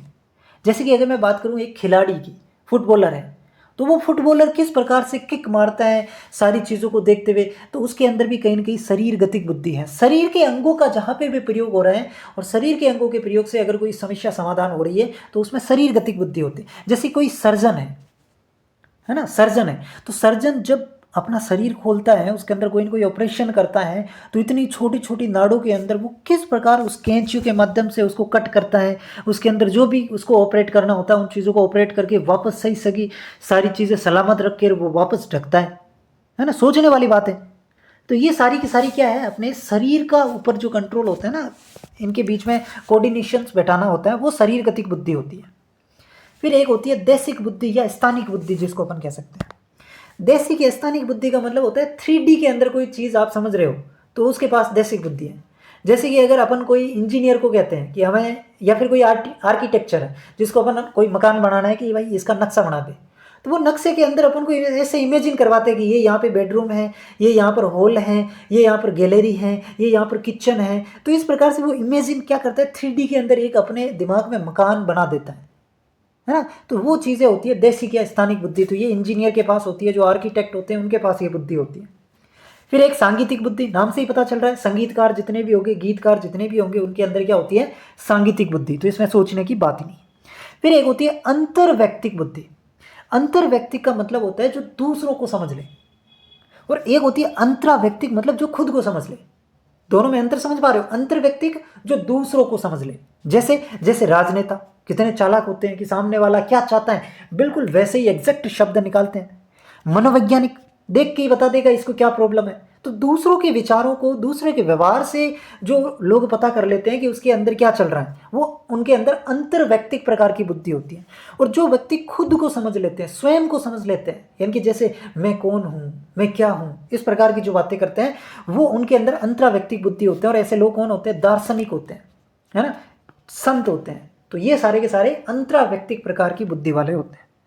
फिर एक होती है प्राकृतिक बुद्धि, प्रकृति से संबंधित जो चीज़ें समझ लेते हैं, प्रकृति की संवेदनाओं के महीन पक्षों का ज्ञान जिनको होता है, उनके पास प्राकृतिक बुद्धि होती है। और ये ज्ञान किसके पास होता है, किसानों के पास होता है ना, पर्यावरणविद जो होते हैं उनके पास होता है। और फिर एक होती है अस्तित्ववादी बुद्धि, यानी कि जीवन के अस्तित्व के बारे में जो समझ लेते हैं, वही से फिर से दार्शनिक मनोवैज्ञानिक टाइप के जो लोग होते हैं उनमें अस्तित्ववादी बुद्धि होती है। ठीक है, तो ये थोड़ा सा जो बुद्धि के अलग अलग प्रकार, इनमें आपको दिमाग लगाना है कि कौन सी बुद्धि किस में हो सकती है। देखो, ये कोई ज़रूरी नहीं है कि डॉक्टर के अंदर या फिर सर्जन के अंदर या फिर इंजीनियर में केवल ये फिक्स बुद्धि होगी, नहीं। एक व्यक्ति में एक से ज़्यादा बुद्धि भी हो सकती है, लेकिन उस बुद्धि की उसके प्रति प्रधानता होती है। समझ गए मेरी बात को? जैसे डॉक्टर है या फिर इंजीनियर है, तो इंजीनियर अपन एक पैसे को यहाँ पर चुनते हैं कि इंजीनियर का जो पैसा होता है उसमें इस प्रकार की बुद्धि ज़्यादा काम आती है। ठीक है ना। तो एक व्यक्ति में एक से ज़्यादा बुद्धि हो सकती है। इसका मतलब ये अर्थ बिल्कुल मत निकाल लेना कि मेरे अंदर कोई एक बुद्धि होगी, वो कौन सी है मुझे ढूंढनी है, ऐसा कुछ भी नहीं है। आपके अंदर 2 भी हो सकती है, 3 भी, 4 भी, सातों के साथ हो सकती है। ठीक है, तो अपने आप को कम नहीं समझना है, कोई भी बुद्धि आपके अंदर हो सकती है और कितनी भी हो सकती है। चलो आ गया समझिए। ठीक है, फिर आगे बढ़ते हैं। अब कुछ सिद्धांत है जिसके अंदर बस आपको केवल वैज्ञानिकों के नाम याद रखने हैं। सैंपलिंग सिद्धांत किसने दिया? थॉमसन ने। ठीक है, याद रखोगे, सैंपलिंग सिद्धांत थॉमसन का है। त्रिस्तरीय मॉडल किसने दिया? कैसेल ने। त्रिस्तरीय मॉडल देने वाला कैसेल है। पदानुक्रमिक सिद्धांत किसने दिया? Arthur Jensen. पदानुक्रमिक सिद्धांत दिया था ऑर्थर जेनसन ने। और पदानुक्रमिक मॉडल किसने दिया? फिलिप वर्नन ने। पदानुक्रमिक मॉडल को अपन वंश-बेल का सिद्धांत या पिरामिड का सिद्धांत कहते हैं। ठीक है, तो अगर आपसे कोई पूछ ले पिरामिड का सिद्धांत या वंश-बेल का सिद्धांत किसने दिया, तो भी फिलिप वर्नन हो जाएगा। तो ये बस आपको नाम याद रखने हैं कि कौन सा किसने दिया है। अब ये हमने अभी तक जितने भी सिद्धांत पढ़े, 12 सिद्धांत, ये सारे कैसे थे? कारक सिद्धांत थे। मैंने शुरुआत में बताया आपको 2 प्रकार के सिद्धांत होते हैं, कारकीय सिद्धांत, प्रक्रिया प्रधान सिद्धांत। ठीक है, अब अपन देखते हैं दूसरा जो टाइप है, प्रक्रिया प्रधान सिद्धांत। और इसमें डरना नहीं है, बस 2 ही लाइनें हैं, 2 ही लाइनें, 2 ही सिद्धांत हैं। इसमें जो पहला सिद्धांत आता है वो आता है त्रिचापीय सिद्धांत। अब यहाँ पे फिर से आप कंफ्यूज होंगे, क्योंकि पीछे 2 में तो कंफ्यूज हो चुके हो। एक त्रिकारिकीय था, एक त्रिआयामी और त्रिविमीय जिसको कहते हैं वो था। अब आ चुका है त्रिचापीय, तो कंफ्यूज नहीं होना है। त्रि पे 3 सिद्धांत है। त्रिकारिकीय अलग है, स्पीयरमैन का है। त्रिचापीय अलग है, सॉरी त्रिआयामी अलग है, जो किसका है? जेपी गिलफोर्ड का है। और त्रिचापीय अलग है जो किसका है, स्टर्नबर्ग का है। याद रखोगे इस चीज को, कंफ्यूज नहीं होगे। इसी त्रिचापीय सिद्धांत को सूचना प्रक्रमण का सिद्धांत भी कहते हैं, सूचना प्रक्रमण सिद्धांत या त्रिचापीय सिद्धांत। ठीक है, इसके अंदर ये जो है वो ये कहते हैं कि बुद्धि 3 प्रकार की होती है, घटकीय बुद्धि, अनुभविक बुद्धि और सांदर्भिक या व्यवहारिक बुद्धि। घटकीय बुद्धि, अनुभविक बुद्धि, सांदर्भिक या व्यवहारिक बुद्धि, ये 3 प्रकार की बुद्धि बताते हैं। और इस घटकीय बुद्धि में भी ये कहते हैं कि 3 घटक होते हैं, ज्ञानार्जन घटक, मेटा घटक और निष्पादन घटक।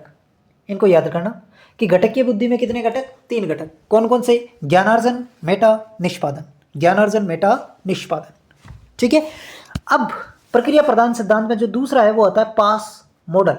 पास मॉडल किसने दिया, नागलिरी, दास और किर्बी। 3 नाम आपको याद रखना है, नागलिरी, दास और किर्बी, ये पास मॉडल देते हैं। पास का मतलब क्या होता है, देखो पहला जो पी है इसका मतलब होता है प्लानिंग, योजना बनाना। पहला जो पी है इसका मतलब प्लानिंग, और प्लानिंग का मतलब योजना बनाना। ठीक है, दूसरा जो पी है फिर है ए का मतलब होता है अटेंशन या अराउजल, जिसका हिंदी में मतलब होता है अवधान। फिर 2 एस है, एक एस का मतलब होता है साइमल्टेनियस यानी कि समकालिक, और एक एस का मतलब होता है सक्सेसिव यानी कि अनुक्रमिक।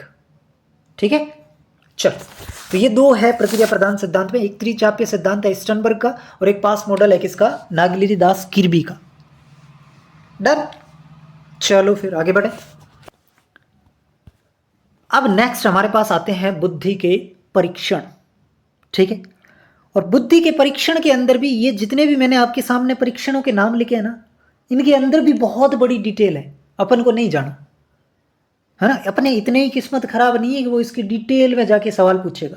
बाकी सब चीज़ों की हमने डिटेल पढ़ ली, इनकी डिटेल में घुस जाओगे तो फिर सारा का सारा भूल जाओगे, सारा का सारा कचरा हो जाओगे। ठीक है, तो जहां तक 99% संभावना है कि वो आपको इसमें से इनका नाम पूछेगा, है ना। 99% यही संभावना है कि इनके नाम पूछेगा। 1% हो सकता है कि वो इसके अंदर की डिटेल पूछ ले, तो अपन को 1% के लिए तो आई थिंक नहीं कोशिश करना चाहिए, क्योंकि बहुत बड़ी बड़ी चीज़ें फिर इन सभी परीक्षणों के बारे में अगर पढ़ने लग गए तो फिर ये क्लास पूरी नहीं होगी। तो इसके अंदर बस इतना सा आपको ध्यान रखना है कि बुद्धि के परीक्षण होते कौन कौन से, ये आपको ध्यान रख लेना। ठीक है, अब परीक्षण जो होते हैं ना ये 2 तरीके के होते हैं। परीक्षण कितने प्रकार के होते हैं, 2 तरीके से। कैसे, एक होता है व्यक्तिगत परीक्षण, यानी कि एक जने को पकड़ के उसका परीक्षण करना है, तो वो तो हो गया व्यक्तिगत बुद्धि परीक्षण। और एक हम आगे पढ़ेंगे सामूहिक बुद्धि परीक्षण, यानी कि 2, 4, 5, 7 लोगों को साथ में बुद्धि परीक्षण जब उनका करते हैं तो वो सामूहिक बुद्धि परीक्षण हो जाता है। ठीक है, अब व्यक्तिगत में भी 2 प्रकार है, व्यक्तिगत में भी 2 प्रकार है, एक होता है शाब्दिक और एक होता है अशाब्दिक। ध्यान से समझना, एक ही बार में कॉन्सेप्ट क्लियर हो जाएगा। बुद्धि के परीक्षण 2 तरीके के, एक होता है व्यक्तिगत यानी कि हर एक व्यक्ति का अलग अलग से अगर बुद्धि टेस्ट मापा जाता है तो वो व्यक्तिगत हो जाएगा, और 2, 4, 5, 7 लोगों का साथ में मापा जाता है तो वो सामूहिक हो जाएगा। अब व्यक्तिगत में भी फिर से 2 प्रकार है, सामूहिक में भी फिर से 2 प्रकार है, और वो प्रकार कौन से है, शाब्दिक और अशाब्दिक। व्यक्तिगत बुद्धि परीक्षण बात करूं तो उसमें भी 2 प्रकार आ जाएंगे, शाब्दिक व्यक्तिगत बुद्धि परीक्षण और अशाब्दिक व्यक्तिगत बुद्धि परीक्षण। सामूहिक की बात करूंगे तो उसमें भी सामूहिक शाब्दिक बुद्धि परीक्षण और सामूहिक अशाब्दिक बुद्धि परीक्षण।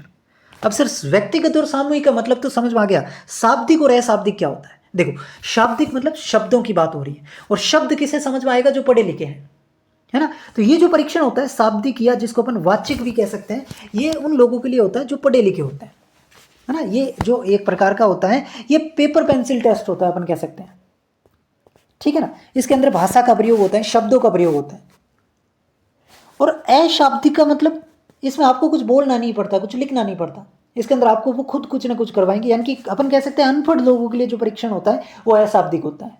लेकिन इसका मतलब ये नहीं है कि अशाब्दिक पढ़े लिखे लोगों का नहीं हो सकता, हो सकता है ना। तो पढ़े लिखों का दोनों हो सकता है, अनपढ़ लोगों के अंदर केवल यही हो सकता है। अब याद क्या रखना है आपको, याद इतना सा रखना है कि व्यक्तिगत शाब्दिक परीक्षण कौन कौन से हैं, 3 नाम याद रखने, बिन्ने साइमन का परीक्षण, स्टैनफोर्ड बिन्ने परीक्षण और टर्मन मेरिल आवर्ती परीक्षण। ये व्यक्तिगत शाब्दिक परीक्षण है, व्यक्तिगत वाचिक परीक्षण है। 3 नाम याद रखने, बिन्ने साइमन, स्टैनफोर्ड बिन्ने और टर्मन मेरिल।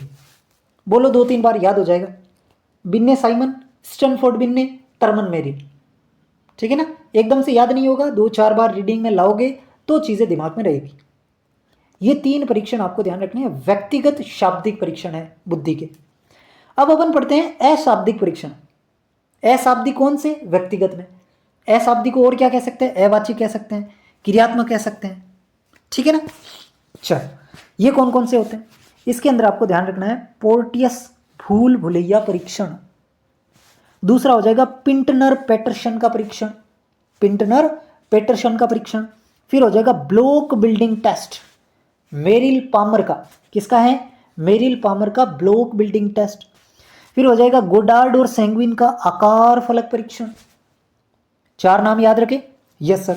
फिर हो जाएगा 5वां जो भारत के अंदर विकसित किया गया भाटिया क्रियात्मक परीक्षण, ये भारत के अंदर बनाया गया, भाटिया, भाटिया क्रियात्मक परीक्षण जो होता है ये भारत के अंदर तैयार किया गया है, बुद्धि का अशाब्दिक व्यक्तिगत परीक्षण। अब इस भाटिया जो क्रियात्मक परीक्षण है ना, उसके अंदर भी 5 अलग अलग प्रकार के टेस्ट होते हैं। कौन कौन से होते हैं? Kohs block design, Alexander pass along test, pattern drawing test, तात्कालिक स्मृति परीक्षण और चित्र निर्माण परीक्षण। अब कैसे याद रखोगे वो तो तुम जाने, तुम्हारा काम जाने। मेरे को जितना कंटेंट देना था मैं आपके सामने दे चुका हूँ, कोशिश भी पूरी कर रहा हूँ कि मैं आपको समझा पाऊँ, लेकिन यहाँ पर ये चीज़ें तो रटने वाली हैं तो उसको मैं नहीं समझा पाऊँगा। लेकिन फिर भाई एक बार अपन फिर से प्रयास करते हैं। व्यक्तिगत बुद्धि परीक्षण 2 तरीके के, शाब्दिक, अशाब्दिक। शाब्दिक में 3 है, Binet Simon, Stanford Binet, Terman Merrill. अशाब्दिक के अंदर 5 है, पोर्टियस भूल भुलैया, Pintner Paterson, block building Merrill Palmer का और आकार फलक परीक्षण गोडार्ड सेंग्विन का। उसके बाद भारत का है भाटिया परीक्षण। भाटिया के अंदर भी 5 हैं, Kohs block, Alexander pass along test, pattern drawing test, तात्कालिक स्मृति परीक्षण, चित्र निर्माण परीक्षण। ठीक है, इनको आप 2-4 बार देखोगे तो कहीं कहीं दिमाग में रह जाएगा कि अच्छा ये इसमें, ये इसमें। ठीक है, चलो अब व्यक्तिगत हमने पढ़ लिया, अब हमने पढ़ते हैं सामूहिक बुद्धि परीक्षण। और फिर से मैंने कहा सामूहिक में भी वही 2 प्रकार होते हैं, एक होता है आपका शाब्दिक और एक होता है आपका अशाब्दिक। शाब्दिक को अपन वाची कह सकते हैं, अशाब्दिक को अपन अवाचिक और क्रियात्मक कह सकते हैं। अब देखो शाब्दिक परीक्षण में 2 आपको याद रखना है।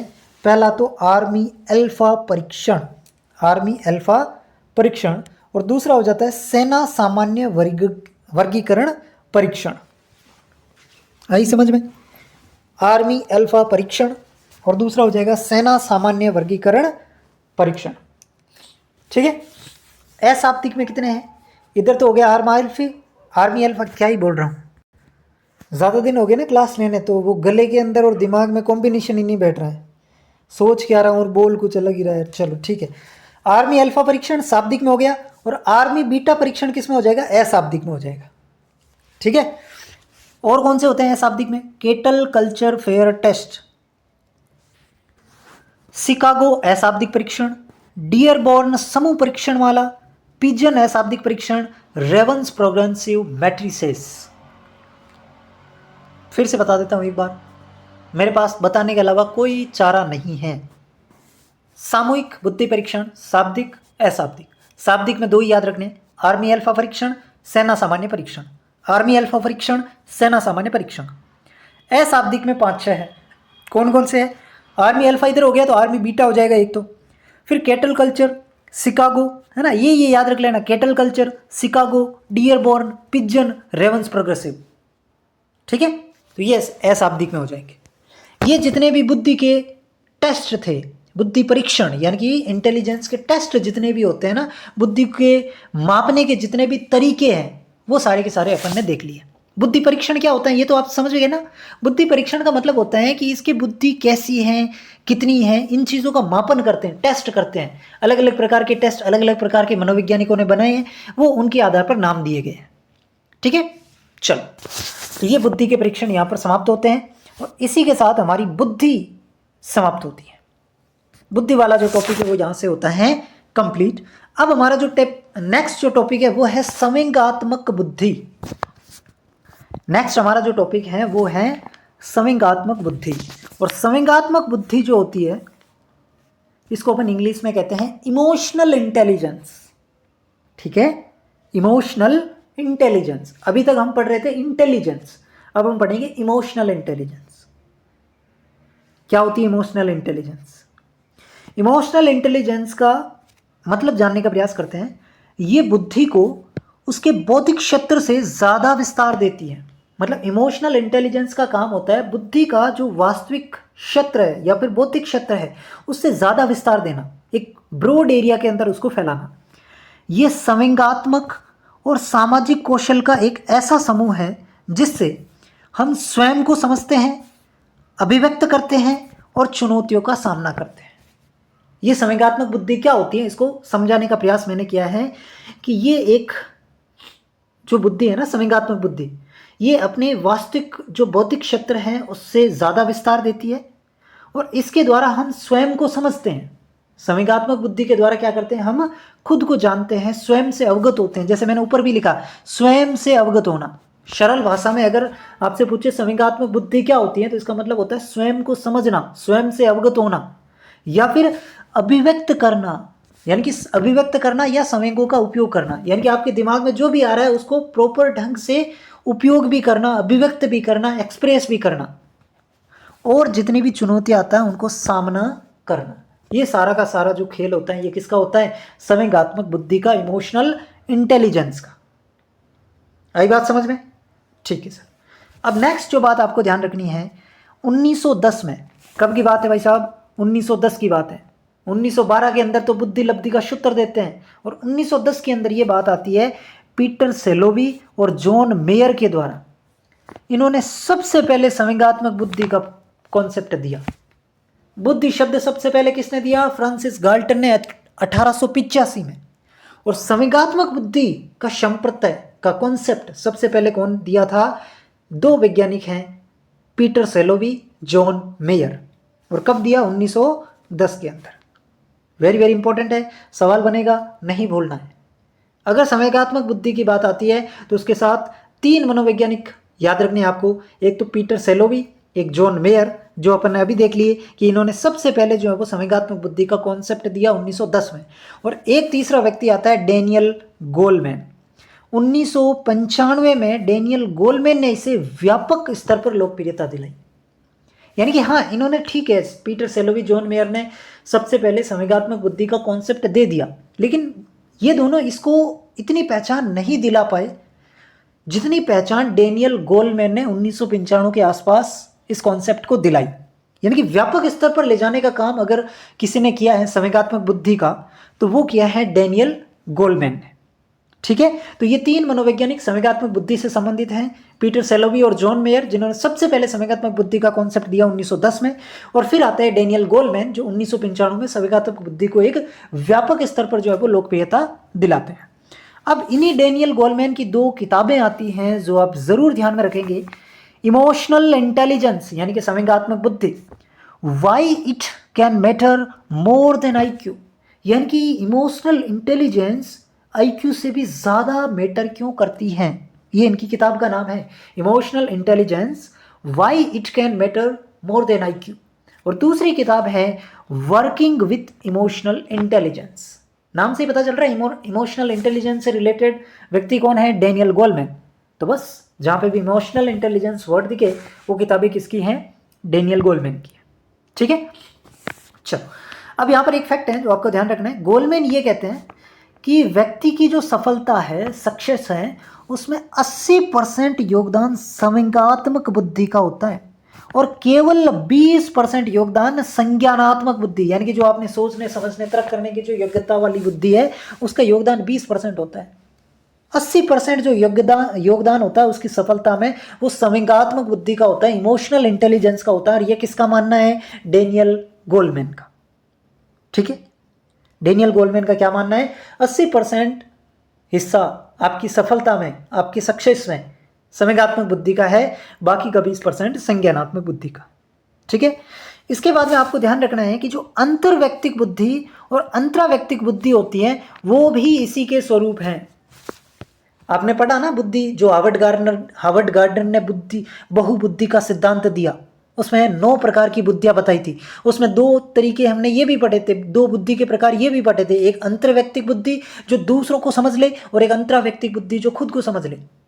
ये जो दोनों प्रकार की बुद्धियां है ना, ये संवेगात्मक बुद्धि के ही प्रकार है। अंतर्वैयक्तिक बुद्धि और अंतरावैयक्तिक बुद्धि जो है ये संवेगात्मक बुद्धि के ही प्रकार माने जाते हैं। ठीक है, चलो नेक्स्ट अपन आगे बढ़ते हैं। संवेगात्मक बुद्धि के घटक, यहां पर आपको देखना है अलग अलग व्यक्ति अलग अलग घटक बताते हैं। सबसे पहले पीटर सेलोवी और जॉन मेयर, जिन्होंने सबसे पहले संवेगात्मक बुद्धि का कॉन्सेप्ट दिया था, ये संवेगात्मक बुद्धि के 4 घटक बताते हैं।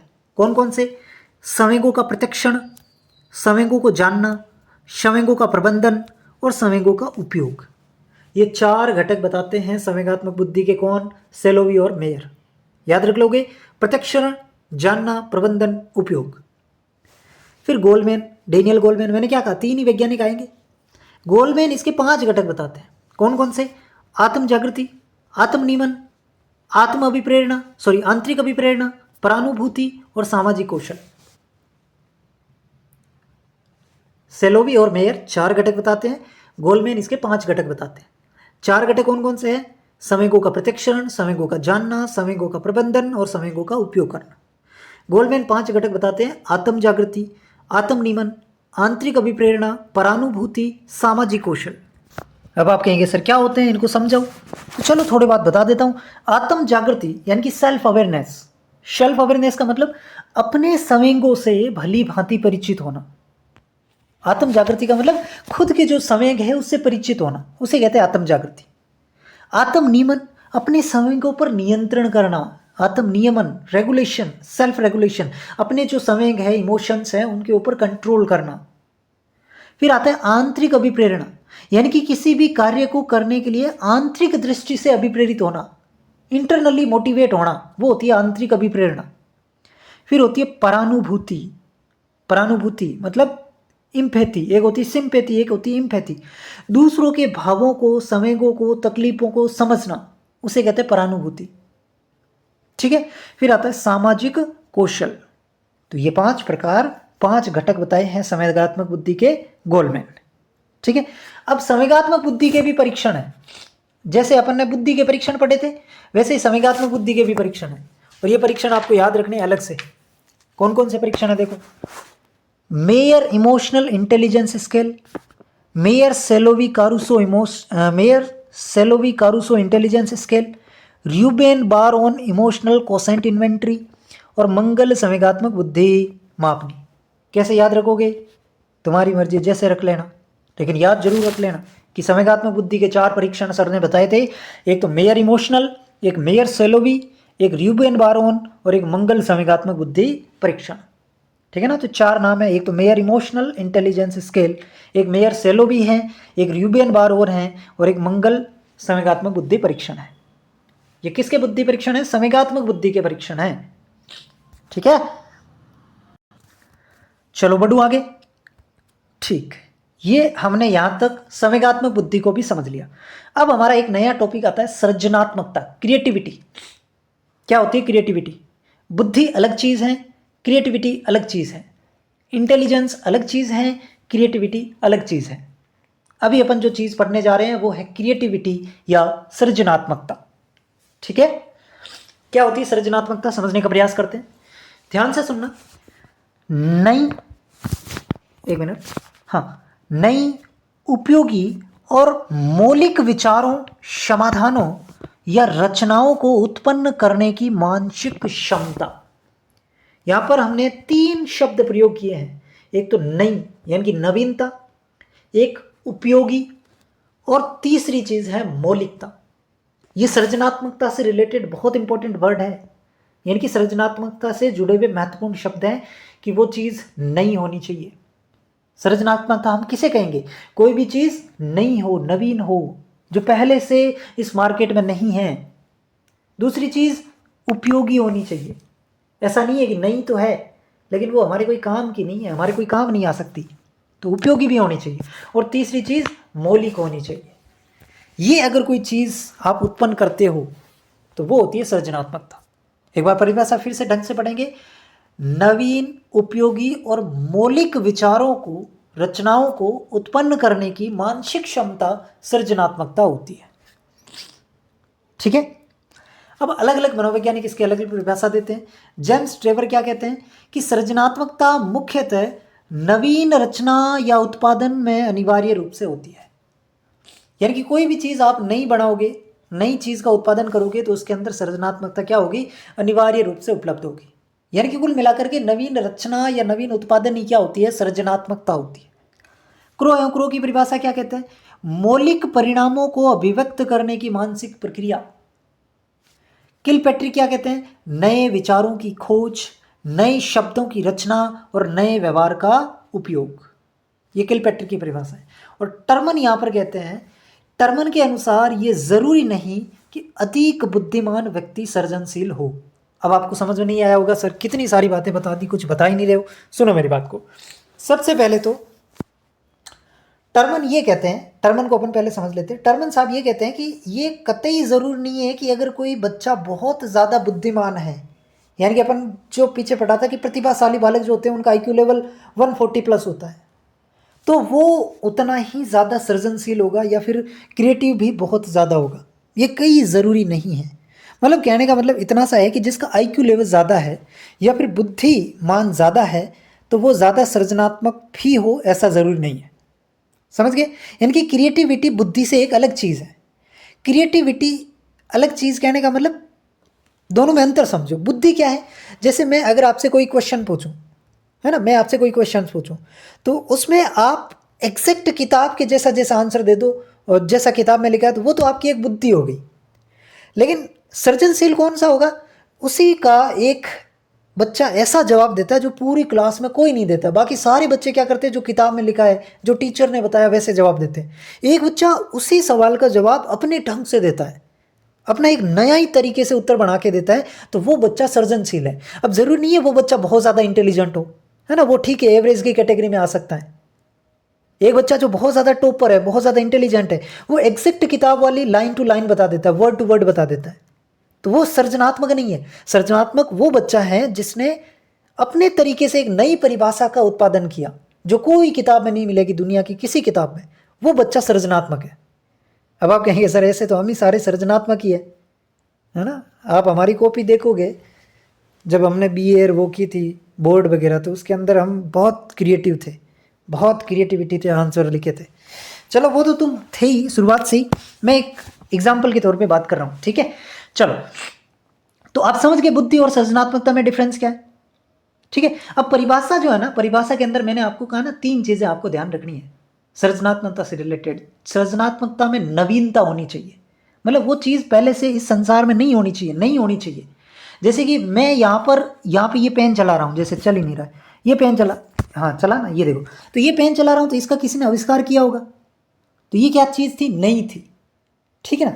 दूसरी चीज़ उपयोगी है, पेन बना दिया और वो कोई काम का ही नहीं है ना, इस स्क्रीन पे चल ही नहीं रहा है, वो कहीं पे भी नहीं चल रहा है, तो वो चीज़ नई तो है, पहले से संसार में नहीं है मान लेते हैं, लेकिन वो उपयोगी तो पे होनी चाहिए, काम की तो पे होनी चाहिए। तो ये होती है सृजनात्मकता, मतलब वो नई भी होनी चाहिए, मौलिक होनी चाहिए और उपयोगी होनी चाहिए। ये 3 कंडीशन उसके साथ जुड़ती है, उसको अपन क्रिएटिविटी कहते हैं, ठीक है। तो यही विशेषता भी इसकी यही है। सृजनात्मकता जन्मजात या अर्जित हो सकती है, मतलब कि क्रिएटिविटी किसी बच्चे में जन्मजात भी आ सकती है और अर्जित भी हो सकती है, दोनों तरीके से हो सकती है। क्रिएटिविटी सार्वभौमिक होती है। सार्वभौमिक कहने का मतलब हर जगह वितरित है, किसी भी देश में, किसी भी कॉन्टिनेंट में, किसी भी जगह पर क्रिएटिविटी पाई जा सकती है। इसका मतलब ये नहीं है कि जो इस लाइन के इधर इधर है उसके अंदर क्रिएटिविटी, इस लाइन के उधर उधर है उनके अंदर वो बिल्कुल ही क्रिएटिविटी खत्म, ऐसा कुछ भी नहीं है। सार्वभौमिक गुण पाया जाता है यूनिवर्सल का। लक्ष्य निर्देशित होती है ना, क्रिएटिविटी में लक्ष्य निर्देशित गुण होते हैं। अब सृजनात्मकता में कौन कौन से गुण होते हैं, कल्पनाशीलता का गुण होता है ना। जो बच्चे क्रिएटिव होते हैं बहुत ज़्यादा चीज़ों को इमेजिन करते हैं, कल्पना में जीते हैं, दिवास्वप्न जिसे अपन कहते हैं। संवेदनशील होते हैं, मौलिकता का गुण होता है, अपरंपरावादी होते हैं। मतलब जो भी बच्चा क्रिएटिव होगा ना, वो बच्चा जो परंपराएं चलती आ रही है उनको तोड़ने की कोशिश करेगा, रूढ़ियों को तोड़ने की कोशिश करेगा, वो कुछ नया बनाने का प्रयास। भाई नया चीज़ तभी बनेगी ना जब वो पुरानी चीज़ों को तोड़ेगा, पुरानी चीज़ों को नहीं मानेगा, तभी तो कोई नई चीज़ का आविष्कार कर पाएगा। तो वो अपरंपरावादी होते हैं। सृजनात्मकता में उपयोगिता का गुण होना बहुत ज़रूरी है। ये बात हम बार बार कर चुके हैं कि इस प्रकार की चीज़ आप भले ही नहीं बना दो, लेकिन वो उपयोगी नहीं है तो फिर वो उसको क्रिएटिव नहीं कहेंगे, ठीक है। दूसरी चीज़, ऐसे बच्चे जो क्रिएटिव होते हैं वो आत्मविरोधी होते हैं, स्व केंद्रित होते हैं, परिश्रमी होते हैं, साहसी होते हैं। तो ये कुछ इस प्रकार के फैक्टर हैं। तो आपको सृजनात्मकता समझ में आई, इसका मेन कॉन्सेप्ट समझ पाए जो मैं कहना चाह रहा था। नहीं समझ में आया? कोई बात नहीं, दोबारा देख लेना, बार बार मैं नहीं बोलूँगा। मेरा क्या घाटा नहीं दुखता क्या?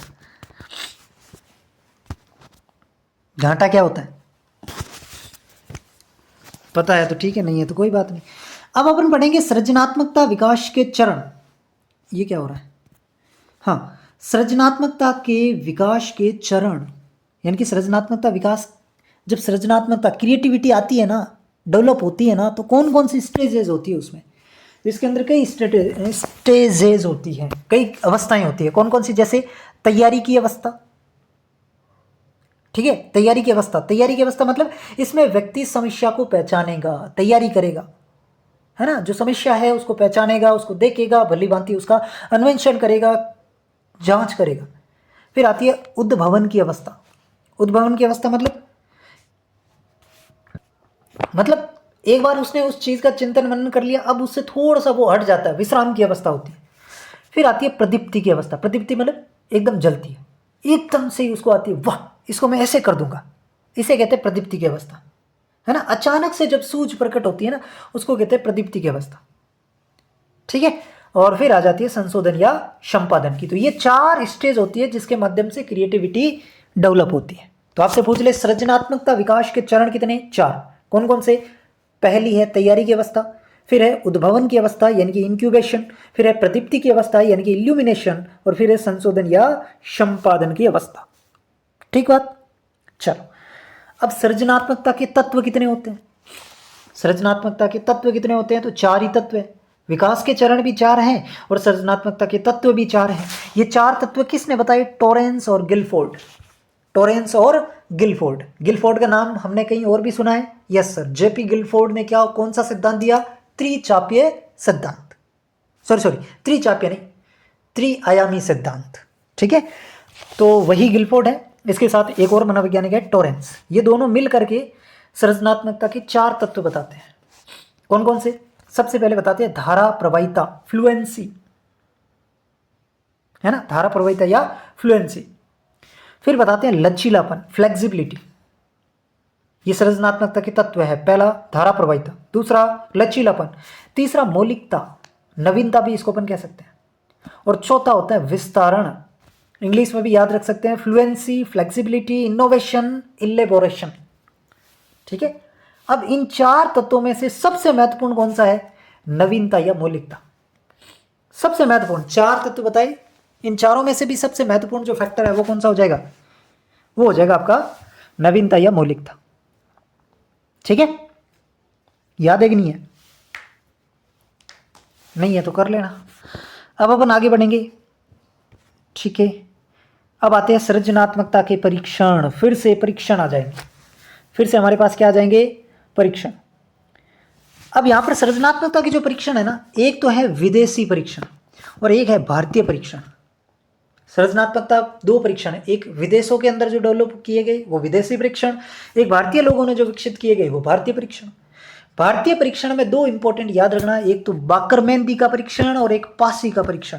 बोलो मेरे साथ, बाकर-मेंदी पासी, बाकर-मेंदी पासी, है ना। इसको रात में सोते टाइम 3 बार बोलना है, बाकर-मेंदी पासी, बाकर-मेंदी पासी। ये सृजनात्मकता के भारतीय परीक्षण है। 2 और हैं, एक तो सक्सेना और एक शर्मा, सक्सेना और शर्मा। तो बाकर-मेंदी और पासी वेरी वेरी इंपॉर्टेंट है, याद होने ही चाहिए। सक्सेना और शर्मा भी इंपॉर्टेंट ही है भाई, याद तो कुछ भी सकता है, ठीक है ना। तो सृजनात्मकता के भारतीय परीक्षण कौन कौन से हैं? बहुत सिंपल, बाकर-मेंदी, पासी का परीक्षण, सक्सेना और शर्मा का परीक्षण। विदेशी कौन कौन से हैं? तो उसमें एक तो गिलफोर्ड का परीक्षण आ जाता है, एक टोरेंस का परीक्षण आ जाता है, यानी कि गिलफोर्ड और टोरेंस वही व्यक्ति है जो इस सृजनात्मकता के 4 घटक बताते हैं। फिर रिबोट का परीक्षण और फिर वालर और कॉर्गन का परीक्षण। तो 4 ही इसके अंदर भारतीय परीक्षण है और 4 ही इसके अंदर विदेशी परीक्षण है। भारतीय तो सिंपल है, बाकर-मेंदी, पासी, सक्सेना, शर्मा।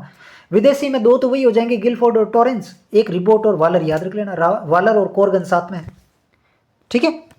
ये शाब्दिक परीक्षण वाला थोड़ा सा देख लेना कि कौन सा क्या होता है। शाब्दिक परीक्षण में पहला जो स्टेप होता है वो पूछताछ का होता है, दूसरा स्टेप होता है कारण जानना, कारण जानना, तीसरा होता है परिणाम जानना, फिर होता है उत्पाद उन्नयन, फिर होता है अप्रचलित उपयोग, फिर होता है असाधारण उत्तर और फिर होता है अनुमान लगाना। तो ये 7 स्टेप होते हैं शाब्दिक परीक्षण में। पूछताछ में तो उसे पूछताछ करते हैं। कारण जानने में क्या होता है? व्यक्ति के सामने एक स्थिति रख दी जाती है, एक चित्र रख दिया जाता है, है ना, और फिर उससे वो स्थिति क्यों है उसका कारण जानते हैं, है ना, नाम से पता चल रहा है ना, कारण जानना। एक चित्र रख दिया, चित्र के अंदर कोई स्थिति है, ठीक है, XYZ स्थिति होती है, अब उससे पूछा जाता है कि ये स्थिति ऐसी क्यों है, तो वो हो गया कारण जानना। परिणाम जानना का मतलब क्या हो गया, व्यक्ति को उस स्थिति का अगला स्टेप क्या होगा, है ना, एक स्थिति रख दी और ये पूछ रहे हैं कि ये क्यों है, तब तो वो हो जाएगा कारण जानना, और पूछ रहे हैं कि अब इससे आगे क्या होगा, तो वो हो जाएगा परिणाम जानना, यानी कि उसका आगे का परिणाम क्या होगा। फिर होता है उत्पाद उन्नयन। उत्पाद उन्नयन का मतलब, उन्नयन का मतलब सुधार करना, सुधार करना मतलब व्यक्ति के सामने एक स्थिति रख दी जाती है और उसको कहा जाता है कि अब इसमें सुधार कैसे करेंगे, क्या क्या मिस्टेक है, सुधार कैसे करेगा तुम, तो वो उत्पाद उन्नयन हो जाएगा। फिर आता है अप्रचलित उपयोग।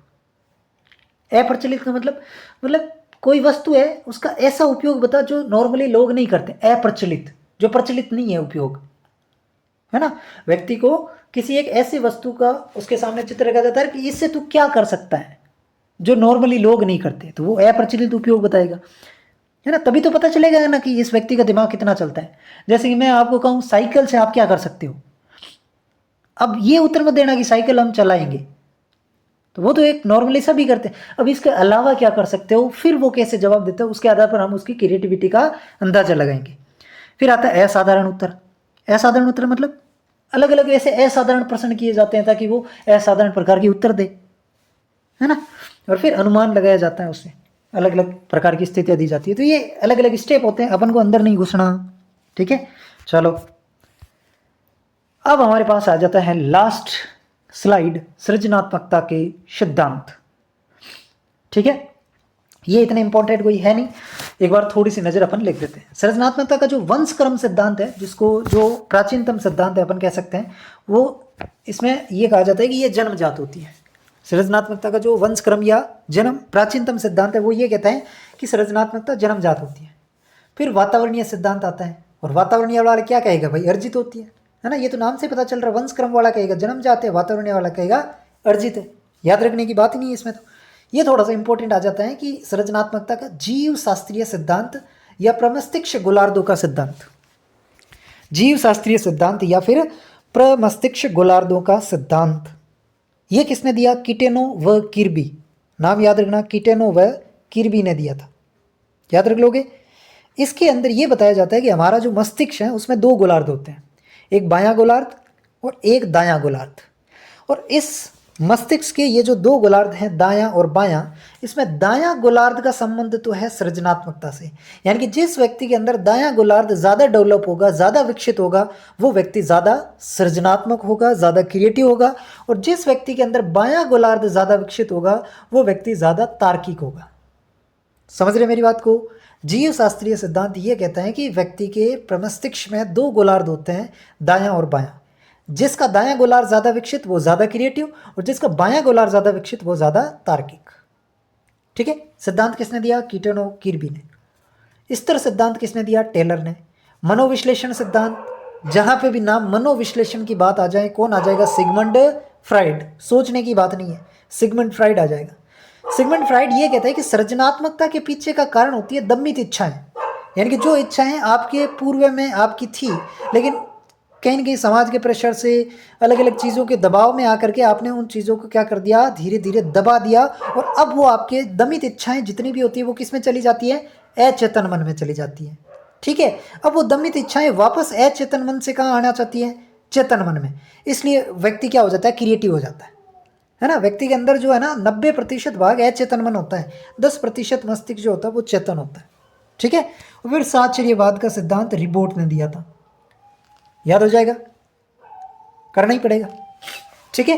तो ये 3 टॉपिक आज हमने क्लियर किए, लगभग ये 6 से 7-8 घंटे के टॉपिक हैं, आप कहीं से भी देख लेना, और मेरा कंटेंट आप वहाँ से फिर कह रहा हूँ टकरा लेना, कहीं से भी कम नहीं मिलेगा।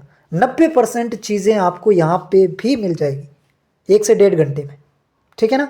तो बुद्धि आज हमने पढ़ा, सारी चीज़ें जितनी बुद्धि के अंदर होती है, आप भले कोई भी किताब उठा के देख लेना। फिर हमने संवेगात्मक बुद्धि के बारे में जाना, और फिर हमने सृजनात्मकता के बारे में जाना, ठीक है। एक बार रिवाइज कर लें, एक बार चीज़ों को फटाफट से अपन वापस देख लेते हैं, ठीक है। एक बार में वापस देख लेते हैं, ठीक है। सबसे पहले बुद्धि, बुद्धि शब्द का सबसे पहले, अब ध्यान से सुनना है मेरी बातों को, बुद्धि शब्द का सबसे पहले प्रयोग फ्रांसिस गोल्टन ने किया 1885 में। व्यक्तिगत भिन्नता के परीक्षण भी सबसे पहले किसने दिए? फ्रांसिस गोल्टन ने। मानसिक परीक्षण शब्द का सबसे पहले प्रयोग केटल ने किया 1890 में। पहला बुद्धि परीक्षण किसने दिया? अल्फ्रेड बिन्ने और साइमन ने। कब दिया? 1905 में। कौन सी भाषा में दिया? फ्रेंच भाषा में। मानसिक आयु शब्द सबसे पहले किसने दिया? अल्फ्रेड बिन्ने ने। सर्वप्रथम बुद्धि लब्धि का सूत्र किसने दिया? स्टर्न और कोलमान ने। कब दिया? 1912 में। क्या दिया? IQ = MA/CA, मानसिक आयु बटा वास्तविक आयु। फिर इस सूत्र को संशोधित किसने किया? टर्मन ने। कब किया? 1916 में। क्या सूत्र दिया? MA/CA × 100। सामान्य बुद्धि लब्धि 90 से 110, प्रतिभाशाली 140 प्लस, मंद बुद्धि 70 से भी कम। ठीक है, अगला परिभाषा क्या क्या है? बोरिंग क्या कहता है? जो बुद्धि परीक्षण मापता है वही बुद्धि। टर्मन क्या कहता है? अमूर्त विचार। बर्ट क्या कहता है? संज्ञानात्मक योग्यता, सोचने समझने तर्क करने की योग्यता। और रोस क्या कहता है? नवीन परिस्थितियों से अनुकूलन बुद्धि हो जाएगी। विशेषता क्या है? बुद्धि वंशानुक्रम और वातावरण से प्रभावित होती है, लेकिन मेन जो सबसे मुख्य कारक है वो कौन सा है? वातावरण। लिंग भेद जाति धर्म का कोई प्रभाव नहीं पड़ता बुद्धि पर। बुद्धि क्या है? विभिन्न योग्यताओं का समूह है, यानी कि समायोजन की योग्यता, अमूर्त चिंतन की योग्यता, सीखने की योग्यता, सभी योग्यताओं का समूह है। बुद्धि एक अमूर्त संप्रदाय है, अमूर्त चिंतन की योग्यता है। बुद्धि ज्ञान और स्मृति नहीं है, समस्या समाधान में सहायक होती है। बुद्धि परिवर्तनशील होती है, बुद्धि विकासशील होती है। बुद्धि के प्रकार किसने बताई? थॉर्नडाइक और गैरेट ने। कितने प्रकार बताए? 3 प्रकार। सामाजिक बुद्धि, मूर्त बुद्धि, अमूर्त बुद्धि। सामाजिक बुद्धि जो समाज के लोगों को समझे और उसके साथ अच्छा कॉम्बिनेशन बना पाए, उसमें सामाजिक बुद्धि होगी, जैसे कि राजनेता। मूर्त बुद्धि जो मूर्त संप्रदायों को देख करके समझे चीज़ों को, वो मूर्त बुद्धि हो जाएगी। मूर्त बुद्धि को गामक कहते हैं, यांत्रिक कहते हैं, व्यवहारिक बुद्धि कहते हैं। और अमूर्त बुद्धि को क्या कहते हैं? सैद्धांतिक बुद्धि कहते हैं। उसके बाद बुद्धि के सिद्धांत। एक कारक के सिद्धांत, बुद्धि में केवल एक कारक होता है, अल्फ्रेड बिन्ने ने कहा। द्विकारक के सिद्धांत, बुद्धि के अंदर 2 कारक होते हैं, किसने बताया? चार्ल्स स्पीरमैन ने। अन्य सिद्धांतों का आधार भी कौन सा है? द्विकारक के सिद्धांत। 2 कारक कौन से? सामान्य कारक, विशिष्ट कारक। सामान्य कारक क्या होते हैं? जो जन्मजात होते हैं, ज्यादा महत्वपूर्ण होते हैं, अभ्यास अनुभव प्रशिक्षण इनका कोई प्रभाव नहीं पड़ता। ये मतलब वातावरण से प्रभावित नहीं होती, ये चीज भी लिख सकते हैं। अभ्यास अनुभव प्रशिक्षण से प्रभावित नहीं होते या वातावरण से प्रभावित नहीं होते, तो ये वातावरण से प्रभावित हो जाएंगे। ये किससे प्रभावित होते हैं? वंशक्रम से, क्योंकि जन्मजात होते हैं तो वंशक्रम से प्रभावित हो जाएंगे। ठीक है। उसके बाद त्रिकारक के सिद्धांत स्पीयरमैन का ही है। पहले 2 G फैक्टर S फैक्टर दिए, उसके बाद सामूहिक फैक्टर और दे दिया। फिर समूह कारक सिद्धांत, ये लुई थर्स्टन का है। ये कहते हैं कि 7 प्रकार की प्राथमिक मानसिक योग्यता होती है बुद्धि में। कौन कौन सी होती है? शाब्दिक, संख्या, प्रत्यक्षीकरण, देशिक, स्मृति, वाक और तार्किक योग्यता। फिर बहुकारक सिद्धांत थॉर्नडाइक का, जिसको बालू का सिद्धांत या परमाणुवादी सिद्धांत कहते हैं। फिर जो है वो JP गिलफोर्ड का त्रिआयामी सिद्धांत आ जाता है, जिसके अंदर 3 आयाम बताता है, संक्रिया, विषय वस्तु, उत्पाद। उसके बाद में तरल बुद्धि ठोस बुद्धि का सिद्धांत केटल और हॉर्न का हो जाता है। बहुबुद्धि सिद्धांत हार्वर्ड गार्डनर के द्वारा दिया जाता है फ्रेम्स ऑफ माइंड नामक बुक में, और इसके अंदर ये बुद्धि के 7 प्रकार बताते हैं शुरुआत में, फिर 9 प्रकार बताते हैं। उसमें अलग अलग प्रकार की बुद्धि, भाषाई, तार्किक, गणितीय, शरीरगतिक, दैशिक, सांगीतिक, अंतर्व्यक्तिक, अंतराव्यक्तिक, प्राकृतिक और अस्तित्ववादी, किसके अंदर कौन सी पाई जाती है वो आपको देखना है। उसके बाद में सैपलिंग सिद्धांत थॉम्सन का, त्रिस्तरीय मॉडल केरोल का, पदानुक्रमिक सिद्धांत ऑर्थर जॉनसन का, पदानुक्रमिक मॉडल फिलिप वर्नन का, जिसको वंश बेल या पिरामिड सिद्धांत कहते हैं। फिर प्रक्रिया प्रधान सिद्धांत में 2 याद रखने, एक तो त्रिचाप्य सिद्धांत जिसको सूचना प्रक्रमण का सिद्धांत कहते हैं स्टर्नबर्ग का, और फिर पास मॉडल जो है ये नागलिरी दास और किर्बी का। उसके बाद में बुद्धि के परीक्षण आते हैं। 2 प्रकार के परीक्षण होते हैं, व्यक्तिगत और सामूहिक। व्यक्तिगत में भी 2 प्रकार फिर से निकलते हैं, शाब्दिक और अशाब्दिक। शाब्दिक में याद रखना बिन्ने साइमन, स्टैनफोर्ड बिन्ने और टर्मन मेरिल। अशाब्दिक में याद रखना है Porteus, Pintner Paterson, block building test Mary Palmer का, और गोडार्ड सेंगुइन का आकार फलक परीक्षण। उसके बाद भारत का आ जाता है भाटिया क्रियात्मक परीक्षण, जिसमें Kohs block design, Alexander pass along test, pattern drawing test, तात्कालिक स्मृति परीक्षण और चित्र निर्माण परीक्षण। ठीक है। उसके बाद में अपन को देखने सामूहिक बुद्धि परीक्षण। ये भी 2 प्रकार के होते हैं, शाब्दिक और अशाब्दिक। शाब्दिक में आर्मी अल्फा, सेना सामान्य, और अशाब्दिक में army beta, Cattell culture, Chicago, Dearborn, पीजर और रेवंस प्रोग्रेसिव मैट्रिसेस। ठीक है। उसके बाद में हमने देखा संवेगात्मक बुद्धि। संवेगात्मक बुद्धि जो होती है 1910 में, इस कॉन्सेप्ट का सबसे पहले प्रयोग जो है वो किसने किया? पीटर सेलोवी और जॉन मेयर ने संवेगात्मक बुद्धि का प्रयोग किया। संवेगात्मक बुद्धि का मतलब होता है स्वयं से अवगत होना, स्वयं के बारे में जानना, संवेगों का प्रत्यक्षीकरण करना, संवेगों का उपयोग करना, चुनौतियों का सामना करना, वो संवेगात्मक बुद्धि होती है। 3 वैज्ञानिक आपको ध्यान रखने संवेगात्मक बुद्धि से संबंधित, पीटर सेलोवी, जॉन मेयर, जिन्होंने सबसे पहले संवेगात्मक बुद्धि का कॉन्सेप्ट दिया, और फिर डेनियल गोलमैन, जिन्होंने इसको लोकप्रिय बनाया। इसके 2 बुक हैं संवेगात्मक, डेनियल गोलमैन की, वो भी आपको ध्यान में रखनी है। गोल्डमैन का ये कथन है कि एक व्यक्ति की सफलता के अंदर 80% जो योगदान होता है वो संवेगात्मक बुद्धि का होता है। अंतर व्यक्ति को अंतर व्यक्ति प्रकार की जो बुद्धि है, बहुबुद्धि सिद्धांत में हमने पढ़ी, वो भी किसी के प्रकार है, संवेगात्मक बुद्धि के।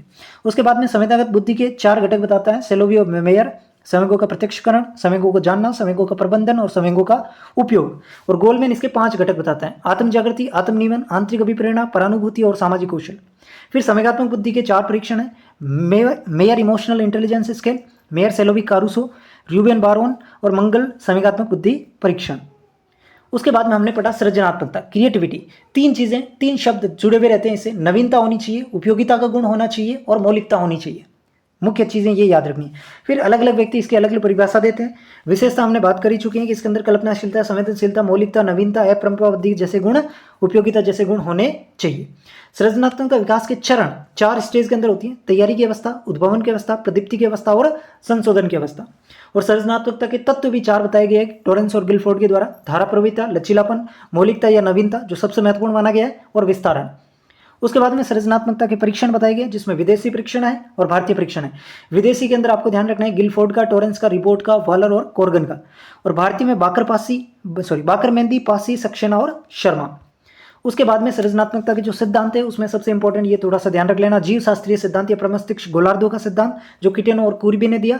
और ये मानता है कि दायां गोलार्ध सृजनात्मकता से संबंधित है, बायां गोलार्ध तार्किकता से संबंधित है। बाकी थोड़े बहुत आप ध्यान रख सकते हैं। ये अपना जो है वो आज का लेक्चर रहा। आपको कैसा लगा कमेंट सेक्शन में आप ज़रूर मुझे बताएंगे, इंतज़ार रहेगा। और नेक्स्ट क्लास मैं कोशिश करूँगा अगले 2-3 दिन के अंदर अगले जो भी टॉपिक हमारा, चाहे वो व्यक्तित्व हो, समायोजन हो, किसी एक को अपन ले लेंगे और उसके ऊपर जल्दी क्लास डालने का मैं प्रयास करूँगा। और कोशिश ये है कि फरवरी के लास्ट तक इसको निपटा दें। ठीक है, तो आज की क्लास में इतना ही है। मिलते हैं बहुत जल्द अगली क्लास में, तब तक के लिए आप सभी विद्यार्थियों का बहुत बहुत धन्यवाद। जय हिंद, जय भारत।